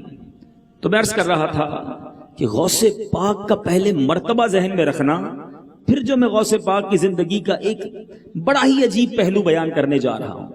شاید بہت سو نے پہلی بار یہ سننا ہے کہ کیا غوث پاک کی زندگی میں ایسا دور بھی آیا؟ غوث پاک کا مرتبہ پتہ ہے کیا ہے؟ جیسے میں نے بتایا کہ بہت سارے اولیاء کرام کچھ اور تھے، توبہ کیا تو ولی بنے، مگر پیرانے پیر دستگیر، روشن ضمیر، قطب ربانی، محبوب سبحانی، حضرت شیخ عبد القادر جیلانی اللہ کے وہ ولی ہیں جو بائی برتھ یعنی مادر زاد ولی ہیں۔ بلکہ میرے غوث پاک کا عالم تو یہ تھا کہ ماں کے پیٹ میں تھے، ماں کو چھینک آتی تھی، ماں الحمدللہ کہتی، غوث پاک ماں کے پیٹ سے یرحمک اللہ کی آواز بلند کرتے تھے۔ یعنی کمال دیکھے آپ جس دن پیدا ہوئے، مرتبہ دیکھو میرے پیر کا، یکم رمضان، پتہ بھی ہونا چاہیے غوث پاک کب پیدا ہوئے، یکم رمضان، پیر کا دن، صبح صادق۔ جب بچہ پیدا ہوتا ہے نا تو فوری طور پر کوشش کی جاتی ہے اس کو ماں کا دودھ پلا دیا جائے، فرسٹ فیڈ کروا دیا جائے، مگر غوث پاک رضی اللہ تعالیٰ عنہ نے دودھ نہیں پیا۔ دوپہر ہو گئی، شام ہو گئی، سارے گھر والے پریشان، یہ کیسا بچہ ہے، صبح سے شام ہو گئی ایک قطرہ دودھ کا نہیں پی رہا۔ جیسی غروب آفتاب ہوا غوث پاک نے ماں کا دودھ پینا شروع کر دیا۔ ہو سکتا ہے پہلے دن سمجھ نہ آئی ہو، مگر جب دوسرا دن آیا رمضان کا، پھر صبح صادق ہوئی، پھر غوث پاک نے دودھ پینا چھوڑ دیا۔ جیسی غروب آفتاب ہوا جیلان والوں نے افطار کیا، غوث پاک نے بھی دودھ پینا شروع کر دیا۔ اب وہ ریئلائز ہوا کہ جناب اس بچے نے تو پہلے دن سے ہی روزہ رکھنا شروع کر دیا ہے۔ امیر علیہ سنت لکھتے ہیں نا، چھوڑا ہے ماں کا دودھ بھی ماہ سیام نے، چھوڑا ہے ماں کا دودھ بھی ماہ سیام میں۔ مگر ایک بات سنیے، سارے دیوانے غوث کے بیٹھے ہیں دنیا بھر میں، مجھے سنا جا رہا ہے، غوث پاک کے چاہنے والوں، اے 11ویں منانے والوں، اے قادریوں، ذرا سنو، جس پیرانے پیر سے محبت کرتے ہو وہ تو پیدا ہوتے ہی روزے رکھنا شروع کر دیں، اور ہم فرض روزے چھوڑ دیں؟ کیا غوث پاک کا چاہنے والا رمضان کے روزے قضا کر سکتا ہے؟ سوچئے، سیرت غوث سے کچھ تو لیجئے نا۔ آؤ نیت کرتے ہیں آج کے بعد رمضان کا کوئی روزہ قضا نہیں ہوگا، بلکہ جو قضا ہو گئے جن کے توبہ بھی کریں اگر بغیر کسی شرعی مجبوری کے، اور نیت کریں ان سب کا کیلکولیشن کر کے، ان کا حساب کر کے سارے پھر ادا بھی کریں گے انشاءاللہ۔ آگے چلتے ہیں، مرتبہ بتا رہا ہوں۔ غوث پاک جس دن پیدا ہوئے نا جیلان شہر میں، یہ قصبہ بغداد کے قریب ہے، جہاں پیدا ہوئے، اللہ تبارک و تعالیٰ کی کرم نوازی دیکھو، جیلان میں اس دن 1100 بچے پیدا ہوئے، اور 1100 کے 1100 لڑکے پیدا ہوئے، اور اللہ نے ان سب کو اپنا ولی بنا لیا۔ پیرانے پیر کی آمد تو کیا ہوئی، ولایت بٹنا شروع ہو گئی، اور یہ فیضان ایسا جاری ہے، علماء کرام کہتے ہیں آج بھی، جی ہاں، سینکڑوں برس گزر گئے، آج بھی دنیا میں اگر کوئی ولی بنتا ہے، کسی کو ولایت ملتی ہے، تو بغداد والے غوث کے در سے ملتی ہے۔ تو یہ مرتبہ ہے، اتنا بڑا مقام ہے، ٹھیک ہے؟ اب ذرا غور سے دل تھام کے سننا، کہ جس کا اتنا بڑا مقام ہو، جو رب کی بارگاہ میں اتنا مقرب ہو، آپ دعا کریں تو کشتی دریا سے باہر آ جائے، آپ دعا کریں تو لوگوں کی مصیبتیں ٹل جائیں، مگر خود غوث اعظم پر کیسی کیسی مصیبتیں آئیں، غوث اعظم رضی اللہ تعالیٰ عنہ پر کیسی کیسی مشکلیں آئیں۔ آج میں زندگی کا ایک ایسا پہلو بیان کرنے جا رہا ہوں، جی ہاں، آج بھی غوث پاک کا نام اللہ کی بارگاہ میں وسیلے کے طور پر پیش کیے جائے تو رب کریم اس عظیم بزرگ کی برکت سے ہماری مشکلیں ٹال دیتا ہے۔ مگر خود پیرانے پیر سیدی غوث اعظم رضی اللہ تعالیٰ عنہ کی حیات طیبہ میں آپ نے کتنی مشکلیں اٹھائیں، ذرا غور سے سنیے گا۔ خود سرکار غوث پاک رضی اللہ تعالیٰ عنہ فرماتے ہیں کہ میں شہر میں جب رہتا تھا، بغداد شہر میں جب چلے گئے تھے، ایسا وقت بھی آیا کہ آپ فرماتے ہیں کہ میں گرے پڑے ٹکڑے یا جنگل کی کوئی گھاس پتی اٹھا کر کھا لیا کرتا تھا۔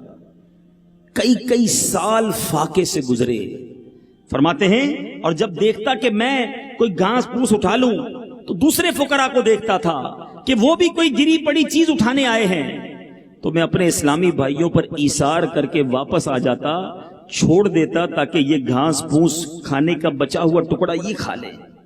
بھوک کے اندر بھی ایثار ہے۔ آگے چلیے، فرماتے جب بھوک کے سبب کمزوری حد سے بڑھ گئی، قریب الموت پہنچ گیا، غوث پاک فرما رہے اتنا بھوک لگی، کھانا کئی دنوں سے نہیں کھایا تھا، اب ایسا لگا مر جاؤں گا، تو کہتے ہیں میں نے پھول والے بازار سے ایک کھانے کی جو چیز زمین پر پڑی تھی اٹھائی اور ایک کونے میں جا کر بیٹھ گیا کہ وہ گری پڑی چیز اٹھا کر کھا لوں۔ کہتے ہیں اتنے میں ایک عجمی نوجوان آیا، عجمی کہتے ہیں جو عربی نہ ہو، ہم سارے عجمی ہیں، ٹھیک ہے، یعنی ایک عجمی نوجوان آیا اور اس کے پاس تازہ روٹیاں تھیں اور بھنا ہوا گوشت تھا، وہ بیٹھ کر کھانے لگا۔ تو کہتے ہیں میرے برابر میں بیٹھ کر تازہ گوشت کھا رہا ہے، گرم روٹی کھا رہا ہے، اور میرا بھوک سے برا حال ہے۔ غوث پاک فرماتے میری بھوک اور بڑھ گئی، شدت بڑھ گئی، ایسی حالت ہو گئی کہ جب وہ نوجوان لقمہ اٹھا کر اپنے منہ میں ڈالتا تھا تو غوث پاک فرماتے بے اختیار میرا بھی جی چاہتا کہ میں اپنا منہ کھولوں اور میرے منہ میں یہ لقمہ ڈال دے۔ سوچو کبھی زندگی میں ایسی بھوک ہم میں سے کس نے برداشت کی ہے؟ ہم میں سے کون ہے جس نے زمین سے اٹھا کر ٹکڑے کھائے؟ اے قادریوں، میرے پیر، ہم سب کے بڑے پیر نے یہ وقت گزارا ہے۔ آگے سنتے جاؤ۔ اب کہتے ہیں آخر میں نے اپنے نفس کو ڈانٹا منہ کھولنے کا جی چاہا نا تو نفس کو ڈانٹا کہ اے نفس بے صبری نہ کر، بے صبری مت کر، اللہ میرے ساتھ ہے، چاہے موت کیوں نہ آ جائے میں اس نوجوان سے مانگ کر نہیں کھاؤں گا۔ بات بات پر مانگنے والے، بات بات پر ہاتھ پھیلانے والے، چھوٹی چھوٹی معاملے پر لوگوں سے اپنی مصیبت کا بتا کر مدد مانگنے والوں، سنو، یہ ہاتھ پھیلانا، مدد مانگنے کے لیے سوال کرنا، یہ اللہ کو پسند نہیں۔ ہر کسی کو اجازت نہیں ہے کہ وہ سوال کرے، مسکین ہو، کھانے کو بالکل نہ ہو، جس کے پاس بالکل تنگ دستی ہو وہ ہاتھ پھیلائے نا۔ ادھر تو ہر دوسرا آدمی مانگ رہا ہوتا ہے، کسی اور سے کیوں مانگتے ہو؟ مانگنا ہے تو اپنے رب سے مانگو، ہیں التجا کرنی ہے تو مدینے والے سے کرو نا۔ شاعر لکھتے ہیں نا، کسی کا احسان کیوں اٹھائیں، کسی کا احسان کیوں اٹھائیں، کسی کو حالات کیوں بتائیں، تم ہی سے مانگیں گے تم ہی دو گے، تمہارے در سے ہی لو لگی ہے۔ غوث پاک کہتے ہیں میں نے کہا مر جاؤں گا مگر یہ برابر والے سے کھانا نہیں مانگوں گا۔ اب سنو کیا ہوا، کہتے یکایک وہ نوجوان میری طرف متوجہ ہوا اور کہنے لگا آئیے بھائی آپ بھی شامل ہو جائیں۔ اب غوث پاک کو وہ آفر کر رہا ہے، تو میں نے انکار کیا، اس نے اصرار کیا کہ نہیں آپ تھوڑا سا تو لیجئے۔ کہتے میرے نفس نے بہت ابھارا مگر میں نے پھر بھی انکار کیا۔ اس نوجوان کا جب بہت اصرار بڑھا تو میں نے چند نوالے کھائے۔ اس نے مجھ سے پوچھا کہ آپ کہاں کے رہنے والے ہیں؟ غوث پاک سے پوچھا۔ پیران پیر نے فرمایا میں جیلان کا رہنے والا ہوں۔ نوجوان کہتا ہے میں بھی جیلان کا رہنے والا ہوں۔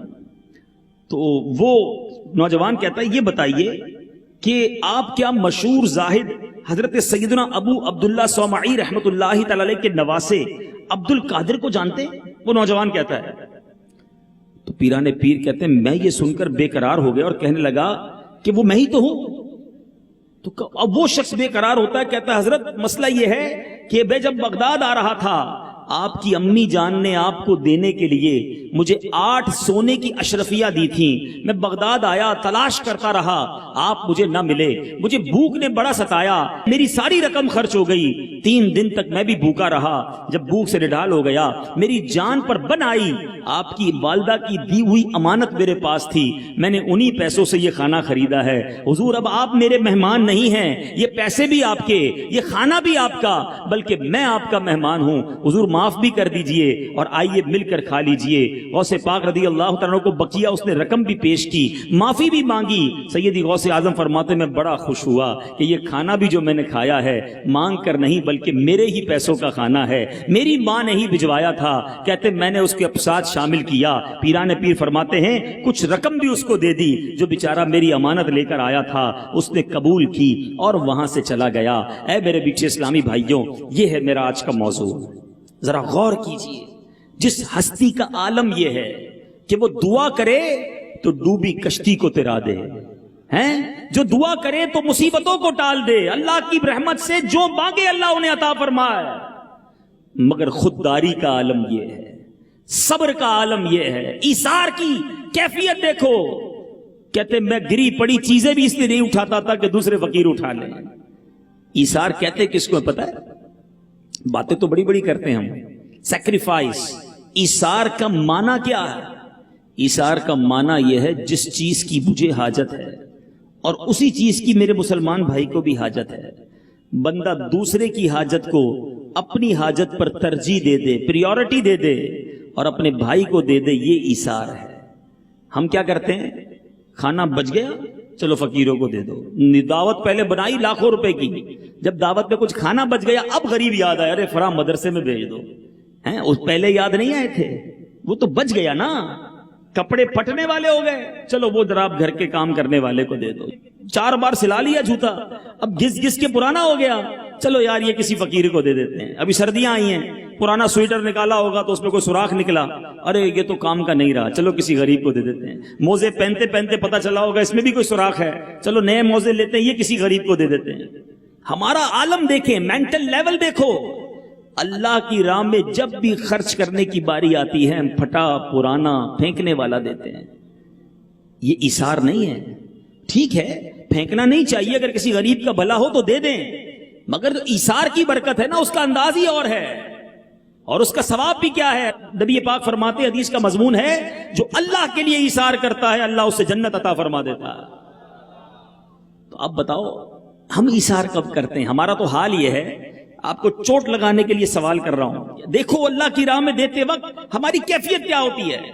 اگر مثال کے طور پہ جمعے کی نماز پڑھی اور مسجد کا ڈبہ یہ جھولی ہمارے سامنے آیا، ذہن بن بھی گیا کہ چلو یار آج سخاوت کے دریا بہائیں گے، آج 50 روپے دیں گے۔ ہاں، ہماری سخاوت بھی مسجد کے لیے 50 روپے کی ہے، اس سے زیادہ کی نہیں ہے۔ 100 روپے دیے تو شاید 15 آدمی کو بھی بتاتے ہوں گے میں نے 100 روپے دیے آج مسجد میں۔ بہرحال 50 دیے یا 100 روپے دیے، کرتے کیا ہیں؟ جیب سے پیسے نکالے، پرس ہے تو پرس نکالا، ڈبے میں ڈالتے ہوئے جیب میں 2 50 کے نوٹ ہیں، ایک پرانا والا ایک نیا والا۔ اپنے دل سے پوچھو مسجد کے ڈبے میں کون سا ڈالتے ہو؟ حالانکہ جو پرانا والا نوٹ ہے نا وہ بھی 50 کا ہے، نیا والا نوٹ 51 کا نہیں ہے، اس کے بھی 50 ہی ملنے ہیں، مگر اللہ کی راہ میں دینا ہے تو پرانا نوٹ دینا ہے۔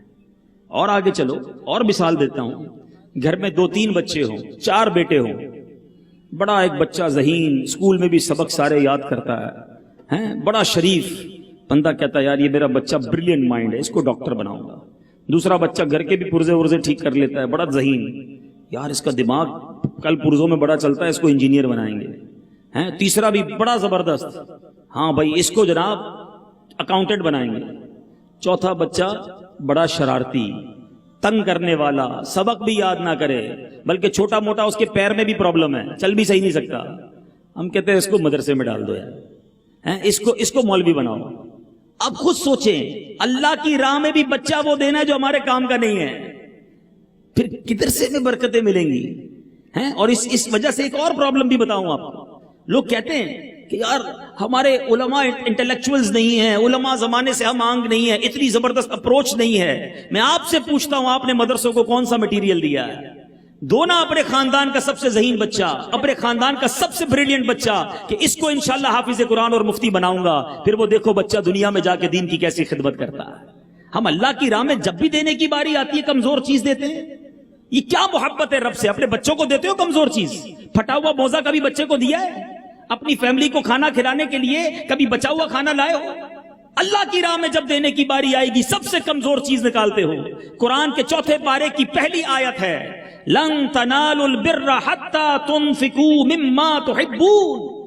اللہ فرماتا ہے تم اس وقت تک بھلائی کو نہیں پہنچ سکتے جب تک اپنی پیاری چیز راہ خدا میں خرچ نہ کرو، بہترین چیز۔ ہم تو نہیں کرتے ایسا، مگر پیران پیر کا عالم دیکھو، بھوک سے برا حال ہے، ٹکڑے اٹھاتے ہوئے بھی سوچ رہے ہیں کسی کا بھلا ہو جائے۔ آج ہم کہتے ہیں میرا بھلا ہو جائے، کسی کا بیڑا غرق ہوتا ہو تو ہو جائے۔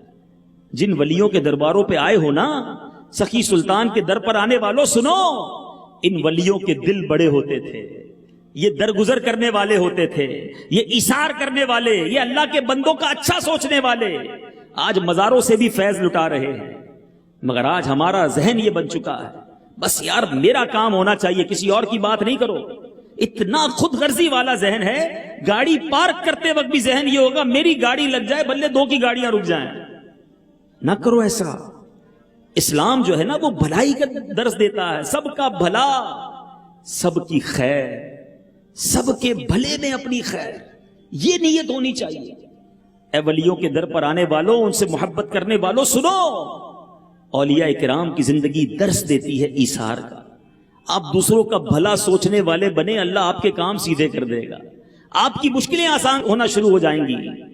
اور پھر اس واقعے سے ایک اور بات سیکھنے کو کیا ملی کہ غوث پاک میں صبر کتنا تھا، کتنے کتنے دن کے فاقے تھے، مگر اس مرد کلندر کی زبان پر شکوہ نہیں تھا۔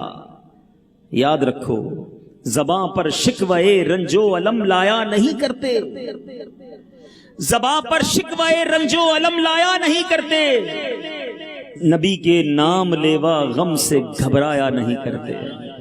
چھوٹی چھوٹی بات پر گھبرا جاتے ہو، چھوٹی چھوٹی باتوں پر شکوے شروع کر دیتے ہو، تھوڑا سا کاروبار کم ہو جائے، تھوڑے پیسے کھو جائیں، کوئی نقصان پہنچ جائے، شکوے شکایات واویلا۔ ارے صبر پھر کس شے کا نام ہے؟ مصیبت آئی ہے، پریشانی آئی ہے، کوئی ڈیفیکلٹی آئی ہے، صبر کرو نا۔ نبی پاک کی زندگی کیسی صبر والی، کربلا والوں کی باتیں کرتے ہیں، کربلا والوں کا صبر کیسا تھا؟ کسی ایک شہید کربلا نے کہا کہ یا اللہ ایسا کیوں ہو رہا ہے ہمارے ساتھ؟ کسی کی زبان پر شکوہ نہیں تھا. امام حسین کے چاہنے والوں، انہوں نے سر کٹا دیا مگر شکوہ نہیں کیا. آج ہمیں چھوٹی سی تکلیف ہو تو شکوہ، شکایات دنیا بھر کو بتاتے ہیں، سب کو بتاتے ہیں میرا نقصان ہو گیا، میرا پرابلم ہو گیا، میرے سر میں درد ہو گیا، میرے پیٹ میں درد ہو گیا، میری دکان میں یہ مسئلہ ہو گیا، میری موٹر سائیکل چوری ہو گئی، میرا موبائل چلا گیا. مجھے ایک بات بتائیے، آپ کسی کو کچھ بھی بتا دیں کیا وہ لوٹا دیتا ہے؟ ہیں؟ بتانے کا کوئی فائدہ نہیں، تمہارا ثواب ہی چلا جاتا ہے. تمہارے صبر کا جو ثواب تھا وہ گیا. لوگ کہتے ہیں سارے زمانے کو بتا کر پھر کہتے ہیں اب کیا کر سکتے ہیں، صبر ہی کر رہے ہیں. اب آپ صبر نہیں کر رہے ہیں. صبر یہ تھا، یہ جو بڑا خوبصورت ایک جملہ ہے نا، صبر جمیل. کسی کو پتا ہے صبر جمیل ہے کیا؟ یہ کسی جمیل بھائی کا صبر نہیں ہے. ہاں سنو، آج سمجھ لو. صبر جمیل یہ ہے، مصیبت زدہ اور غیر مصیبت زدہ میں فرق نہ کر سکیں آپ. پتہ ہی نہ چلے کہ بندہ مشکل میں ہے، نہ اس کا چہرہ بتائے نہ اس کا انداز بتائے. میں جانوں، میرا رب جانے.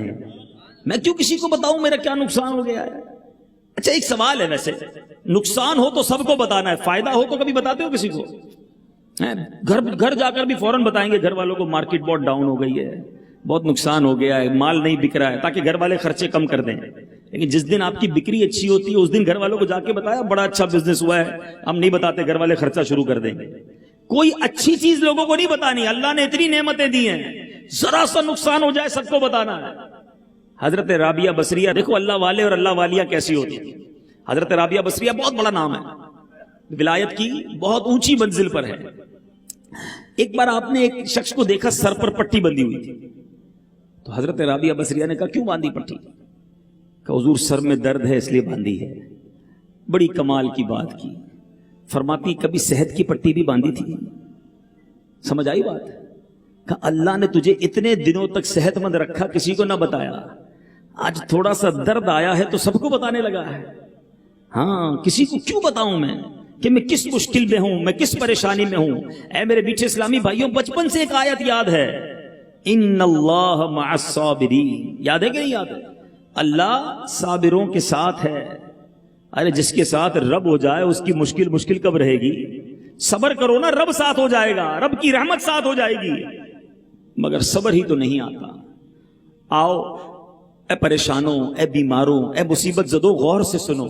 یہ بیماریاں، یہ پریشانیاں، صبر کرو نا تو کتنی بڑی نعمت ہیں. اللہ تبارک و تعالیٰ اپنے بندوں کو آزماتا ہے اور پھر اس پر کیا کیا نعمتیں عطا فرماتا ہے. قرآن مجید فرقان حمید میں ہمیں بہت پہلے کہہ دیا گیا کہ ہمارا ٹیسٹ ہوگا. قرآن فرماتا ہے سورہ بقرہ آیت نمبر 155 میں، وَلَنَبْلُوَنَّكُمْ بِشَيْءٍ مِّنَ الْخَوْفِ وَالْجُوعِ وَنَقْصٍ مِّنَ الْأَمْوَالِ وَالْأَنفُسِ وَالثَّمَرَاتِ وَبَشِّرِ الصَّابِرِينَ. اور ہم ضرور تمہیں آزمائیں گے کچھ ڈر اور بھوک سے، کچھ مالوں اور جانوں اور پھلوں کی کمی سے، اور خوشخبری سنا صبر والوں کو.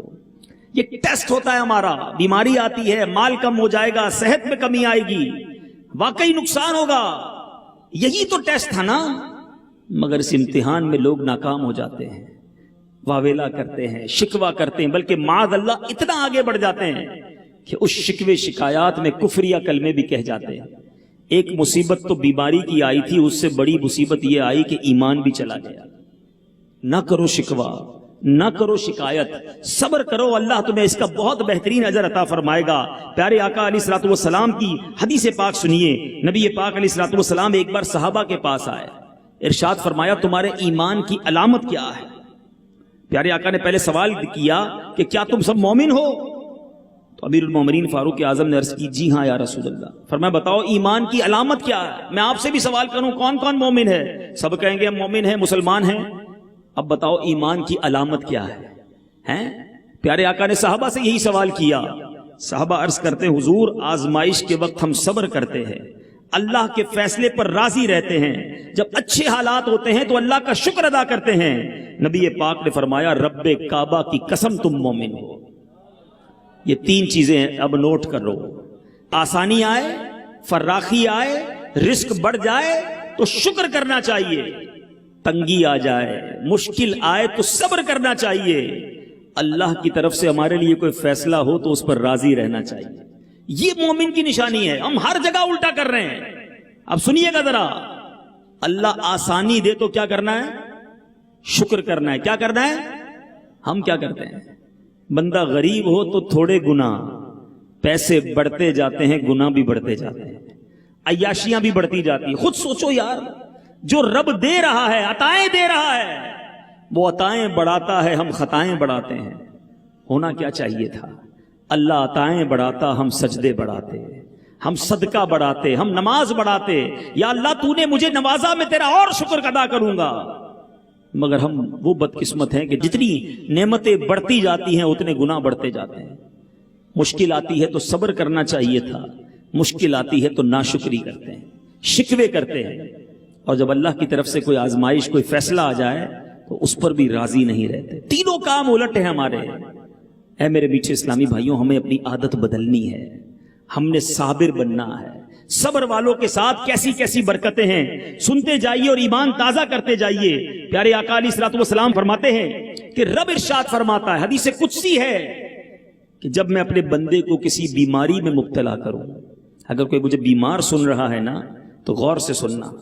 اللہ فرماتا ہے جب میں اپنے کسی بندے کو بیماری میں مبتلا کروں اور وہ اس پر صبر کرے, کسی سے شکایت نہ کرے. کنڈیشن کیا ہے؟ صبر کرے اور شکایت نہ کرے. بس جناب بہت درد ہے سر میں, جان جا رہی ہے, سر پھٹ رہا ہے, کوئی دوائی کام نہیں آ رہی, پتہ نہیں کیا میرے ساتھ ہو گیا ہے, میں ٹھیک ہی نہیں ہو رہا.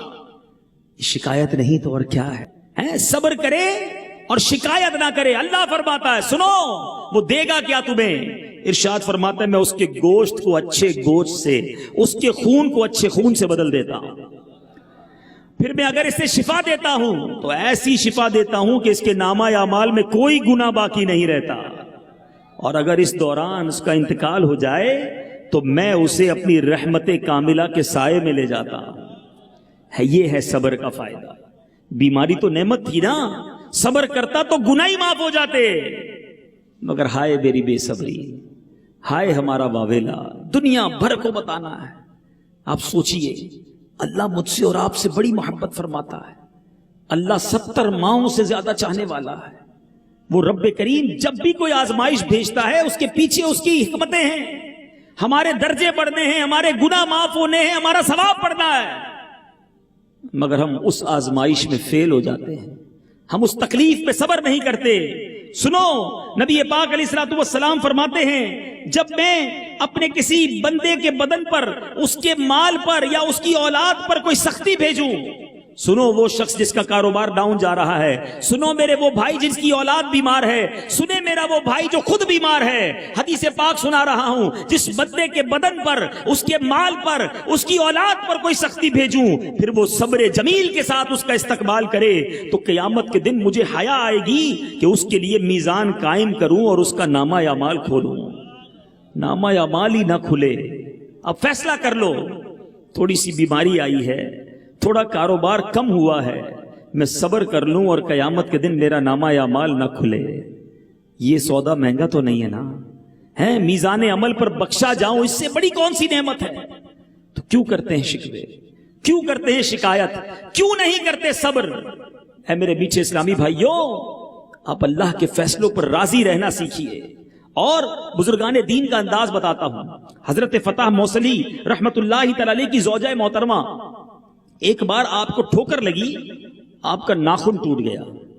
آپ میں سے کسی کا ناخن ٹوٹا ہو تو پتہ چلتا ہے کتنی سخت تکلیف ہوتی ہے, جان نکل جاتی ہے. آپ مسکرانے لگی. کسی نے کہا آپ کو تکلیف نہیں ہوئی, ناخن ٹوٹ گیا, آپ مسکرا رہی ہیں.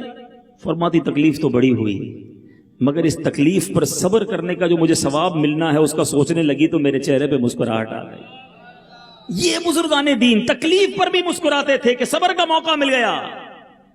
کئی بزرگان دین کی سیرت میں آتا ہے کہ 40 دن اگر گزر جاتے اور کوئی تکلیف نہ ہوتی تو ڈر جاتے تھے کہ لگتا ہے اللہ ناراض ہو گیا ہے, ڈھیل دے دی گئی ہے, مجھے پوچھا نہیں جا رہا.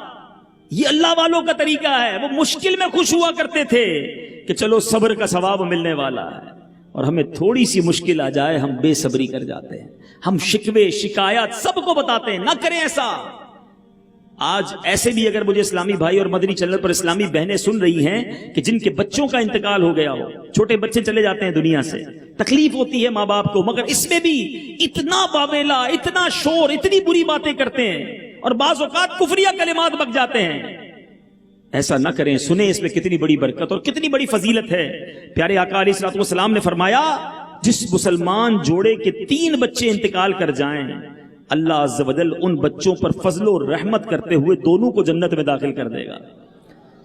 صحابہ نے عرض کی حضور 2 بچے؟ آقا نے کہا 2 بچے ہوں پھر بھی جنت میں داخل کر دے گا۔ پھر صحابی نے کہا حضور 1 بچہ؟ فرمایا 1 بھی۔ پھر فرمایا اس ذات پاک کی قسم جس کے قبضہ قدرت میں میری جان ہے، جس عورت کا کچا بچہ فوت ہو جائے، جن کا حمل گر جاتا ہے، سنو صبر کرو، نبی پاک فرماتے ہیں قسم اٹھا کر کہ جس عورت کا کچا بچہ فوت ہو جائے اور وہ اس پر صبر کرے تو وہ بچہ اپنی ماں کو ناف سے کھینچتا ہوا جنت میں لے جائے گا۔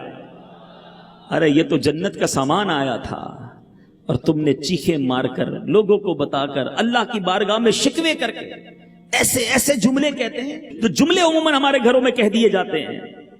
یہ بہت بری عادت ہے۔ اللہ کی رضا پر راضی رہنا سیکھیے۔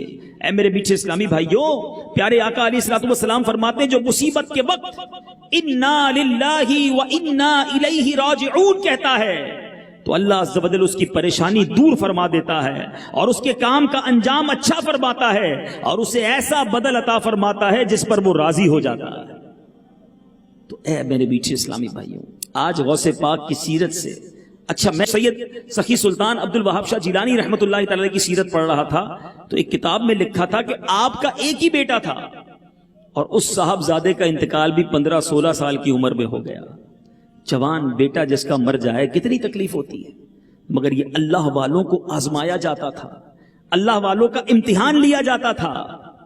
وہ شکوہ نہیں کرتے تھے، مگر ہم تو ویسے بھی گناہ گار ہیں پھر بھی شکوے کرتے ہیں۔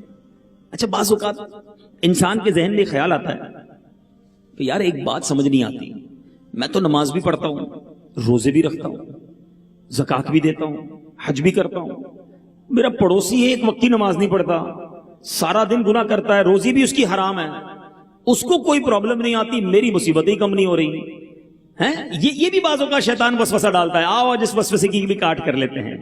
پیارے آقا علیہ الصلوۃ والسلام سے حضرت سعد بن ابی وقاص نے سوال کیا، یا رسول اللہ سب سے زیادہ مصیبتیں کن لوگوں پر آئی؟ سنو آج ایمان جو ہے وہ آپ کا تازہ بھی ہوگا اور مضبوط بھی ہوگا۔ سب سے زیادہ مصیبتیں کن لوگوں پر آئیں؟ پیارے آقا فرماتے ہیں انبیاء پر سب سے زیادہ، پھر اس کے بعد جو لوگ بہتر ہیں، پھر ان کے بعد جو بہتر ہیں۔ بندے کو اپنی دینداری کے حساب سے مصیبت میں مبتلا کیا جاتا ہے۔ اگر وہ دین میں سخت ہوتا ہے اس کی آزمائش بھی سخت ہوتی ہے، اگر وہ دین میں کمزور ہوتا ہے تو اللہ عز و جل اس کی دینداری کے مطابق اسے آزماتا ہے۔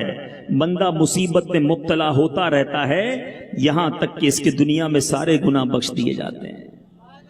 اللہ کی پتہ ہے حکمت کیا ہے؟ روایتوں میں مضمون ملتا ہے کہ اللہ جس بندے سے محبت کا ارادہ فرماتا ہے نا، سنو، اس پر آزمائشوں کی بارش برسا دیتا ہے۔ محبت اور آزمائش یہ تو بڑی عجیب سی چیز ہے نا، تو اس کی وضاحت بھی حدیثوں میں موجود ہے۔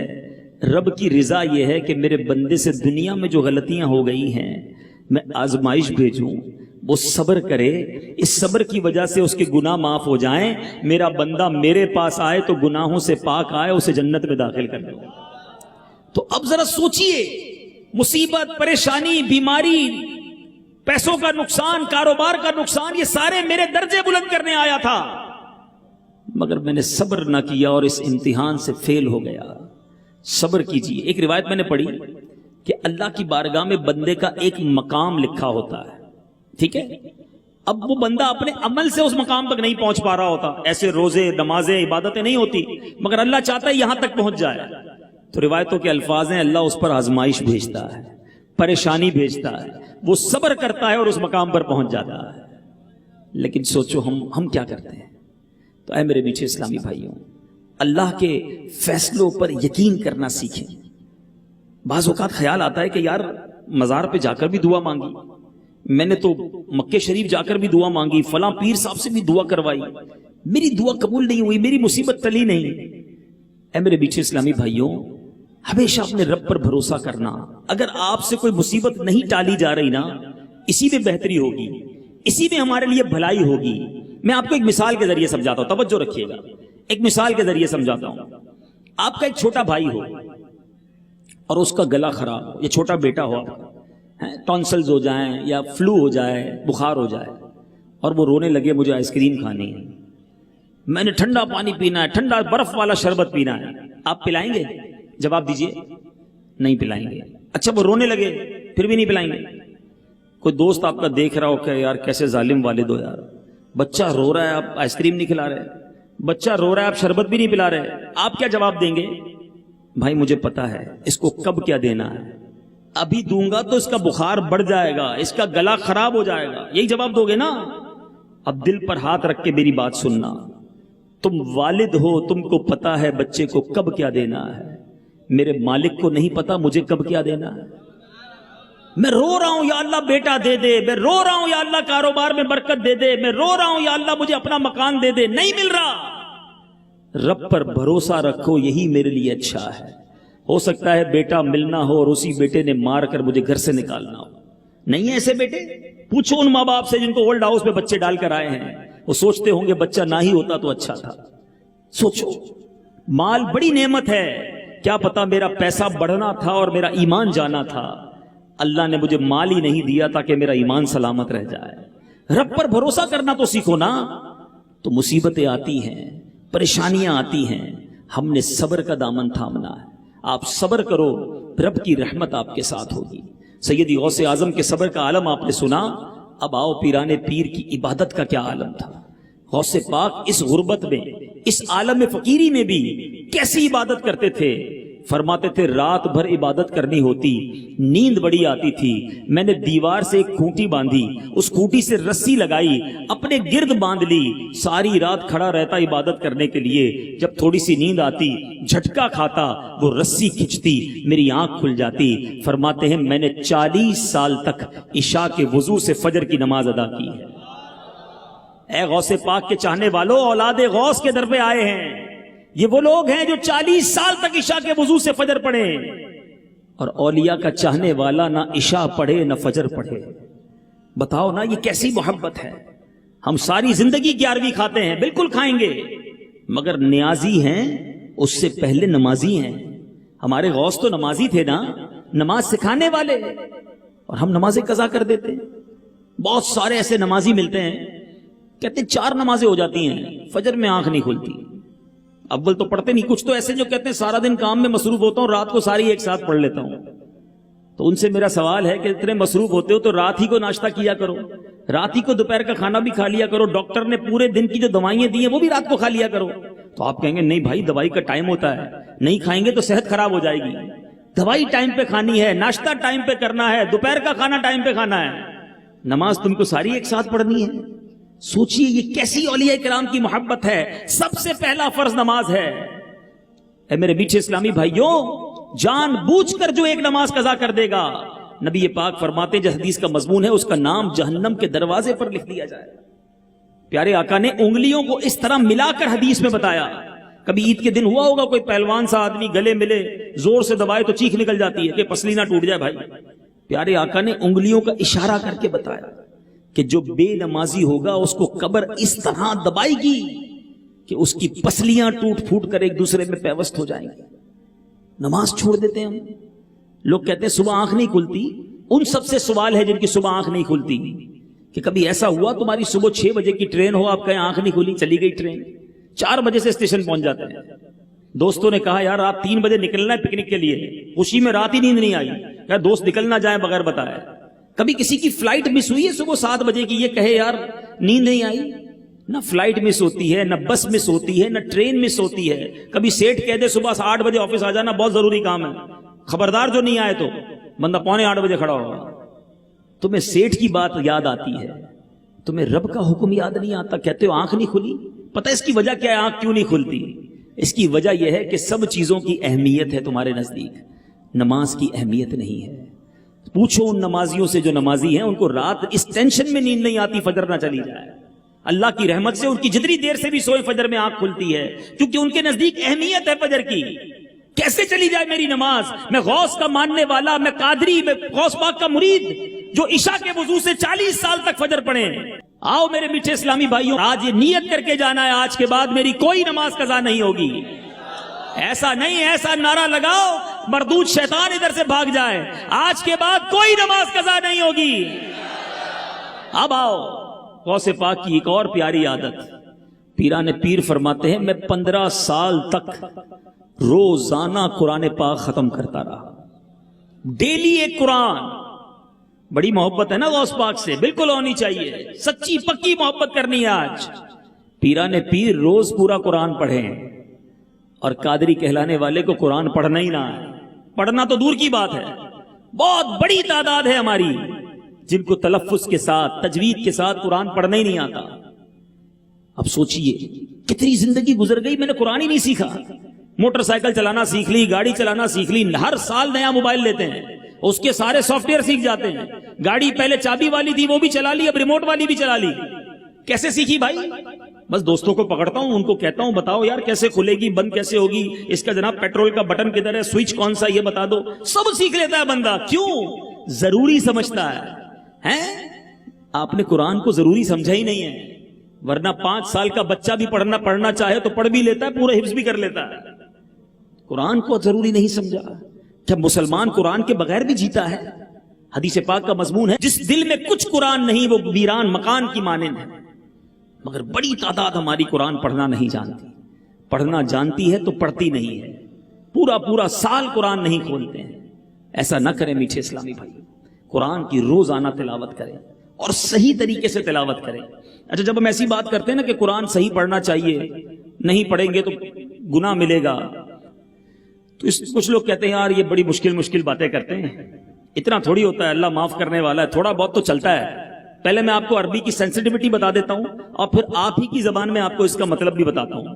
پہلے سمجھیے عربی کتنی سینسٹیو ہے، کتنی حساس زبان ہے، تھوڑا سا فرق معنی کو کدھر سے کدھر لے جاتا ہے۔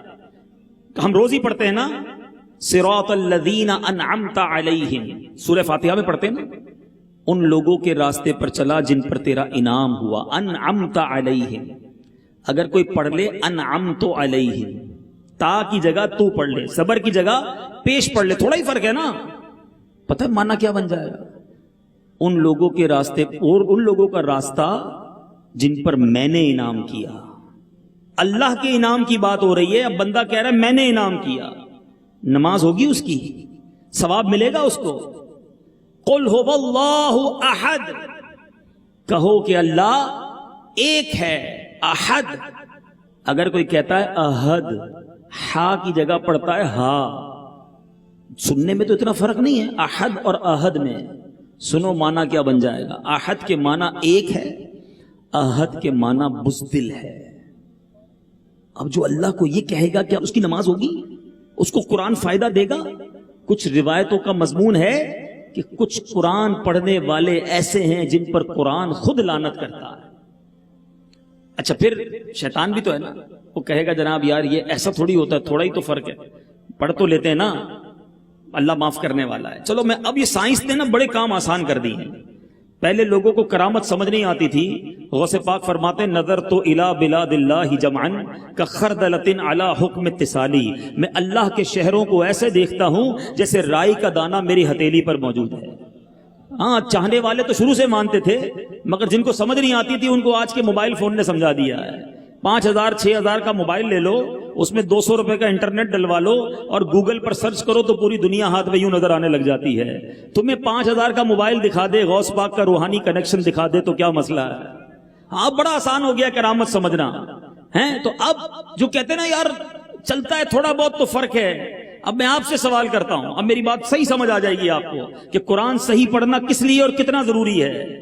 آپ کی کوئی پاسورڈ تو لگاتے ہو نا کبھی کبھی موبائل پہ، ویب سائٹ پر لگاتے ہو، ای میل پر لگاتے ہو، یا کچھ لوگوں کا آن لائن بینکنگ ہوتا ہے تو اس میں بھی اپنا پاسورڈ ڈالتے ہیں، اکاؤنٹ کا سنبھال کے بھی رکھنا چاہیے، ٹھیک ہے۔ آپ نے پاسورڈ بنایا ہے، ABCD کچھ بھی لکھا ہے وہ کیپٹل ورڈ سے لکھا ہے، اس کی جگہ اب ایسا کرنا اسمال ورڈ لکھ لینا، کھل جائے گا پاسورڈ۔ ارے وہی اے تو ہے، چھوٹا ہی ہے نا، بڑا نہیں ہے۔ تو آپ کہیں گے نہیں یار اگر اے بڑا فکس کیا ہے تو بڑا ہی والا لکھنا پڑے گا, اسمال نہیں چلے گا. اچھا چلو جو آپ نے لکھا ہے وہی لکھے رہنے دینا, ایک بیچ میں نقطہ اضافہ کر دینا, پھر تو کھل جائے گی نا ویب سائٹ. اچھا نہیں کھلے گی, نقطہ ہی تو بڑھایا ہے. اچھا چلے نقطہ بھی نہیں بڑھاؤ, تھوڑا اسپیس دے دو, جو پاسورڈ ہے نا اس میں ایک اسپیس کا بٹن صرف دبا دو, فرق تھوڑا سا ڈال دو, اب تو کھل جائے گا آپ کا اکاؤنٹ. اچھا اب بھی نہیں کھلے گا, کیوں اتنا بھی نہیں چلتا؟ نہیں جناب, جو ہے وہی کرنا پڑے گا. سارے دنیا کے معاملات سمجھ پڑتے ہیں آپ کو کہ جیسا پاسورڈ ہے, جیسا نقطہ ہے, جہاں فل اسٹاپ ہے ویسا ہی کرنا پڑے گا. دین کی باری آتی ہے یار اللہ معاف کرنے والا ہے, چل جائے گا. اللہ کے بندوں جو شرعی قانون ہے وہ پورے عمل کرنے پڑیں گے. وضو کے 4 فرض ہیں تو چاروں پر عمل کرنا پڑے گا. یار تھوڑی سی کونی سوکھی رہ گئی تھی, آپ کہتے ہو نماز ہی نہیں ہوئی, بھائی یہ فرض ہے پورا کرنا پڑے گا. آپ کو ہاتھ پورے دھونے تھے, آپ کو مسا صحیح کرنا تھا, آپ کو پیر صحیح دھونے تھے, آپ نے غسل کیا اور سارے حیدرآباد کا پانی اپنے اوپر بہا دیا, اور جناب فرض غسل تھا, واجب غسل تھا, کلی نہیں کی, ناک میں پانی نہیں چڑھایا, غسل کے فرائض پورے نہیں کیے, آپ پاک نہیں ہوئے. مسئلہ یہ ہے کہ دین سے دوری ہے ہماری. شریعت کے معاملے میں ہم کہتے ہیں اللہ معاف کرنے والا ہے, باقی سارے معاملات پورے کر رہے ہیں. تو اے میرے میٹھے اسلامی بھائیوں یوں نہ کریں. اولیاء کرام کی سیرت سے یہ سیکھا کہ اب انشاءاللہ قرآن پڑھیں گے اور صحیح طریقے سے پڑھیں گے انشاءاللہ. گھبرائیں نہیں, دعوت اسلامی کا یہی تو کمال ہے. مشکل بتاتے بھی ہیں اور ساتھ حل بھی بتاتے ہیں. صرف پرابلم نہیں بتاتے دعوت اسلامی والے, آپ کو سولوشن بھی بتاتے ہیں. پہلے نیت کر لو کہ ہاں قرآن سیکھنا ہے. کون کون چاہتا ہے سیکھوں گا انشاءاللہ. یہ ہے اولیاء کرام کی نظر لینے کا طریقہ کہ ایسے اللہ کے بندوں کے گھر پہ جا کر, ان کے در پر جا کر, ان کے دین کی, ان کی جو تعلیمات تھی اس پر عمل کی نیت کرو نا. ادھر جا کر مزارات پر جا کر بھی لوگ حرام کام کرتے ہیں, مزارات پر جا کر بھی لوگ غلط کام کرتے ہیں, اور ان کی وجہ سے لوگ مزارات کو برا کہتے ہیں, جو حاضری مزار کو برا کہتے ہیں. اللہ ان کو عقل سلیم دے. خدارا مزارات کو بدنام نہ کرو. اللہ سلامت رکھے دعوت اسلامی کو. ایک ایسی مجلس بنائی گئی جو مجلس سے مزارات اولیاء ہے, جو اولیاء کرام کے مزار پر جا کر لوگوں کو بتاتی ہے. اسلامی بھائیوں کو اسلامی بھائی بتاتے ہیں کہ دیکھو ایسے حاضری نہیں دینی, حاضری کا طریقہ یہ ہے, ادب ہونا چاہیے, شریعت کا جناب لحاظ رکھنا چاہیے, نماز کے وقت نماز ہونی چاہیے. جن بزرگ کے در پر آئے ہو وہ قرآن پڑھنے کی تعلیم دیتے تھے, لیکن لوگ وہاں جا کر جو چند ہیں, چند غلط کام کرنے والے ہیں, اب ناظرین بھی سن لیں, ان چند کی وجہ سے حاضری مزار اور مزارات کو برا نہ کہو. اگر کسی کے ناک پر مکھی بیٹھے تو مکھی اڑاتے ہیں, ناک نہیں کاٹ دیتے. لوگ کہتے ہیں مزارات پر ہی نہیں جانا چاہیے, تو شادیوں میں برے کام ہوتے تو کبھی یہ کہا شادی بند کر دو. برے کام ختم کرے نا. اللہ کی رحمت سے دعوت اسلامی کر رہی ہے, نماز کی, قرآن کی, سچ بولنے کی دعوت دی جا رہی ہے. یہ طریقہ دعوت اسلامی نے اپنایا ہے. اب ساتھ دیجیے دعوت اسلامی کا. ہم مل جل کر انشاءاللہ نہ صرف پاکستان بلکہ دنیا بھر کے زائرین مزارات اولیاء پر جانے والوں کے ہاتھ جوڑ کر, پیر پکڑ کر انشاءاللہ ان کو بھی سنت کے مطابق, آداب کے مطابق حاضری کا طریقہ سکھائیں گے. تو اب انشاءاللہ قرآن پاک صحیح طریقے سے پڑھیں گے انشاءاللہ.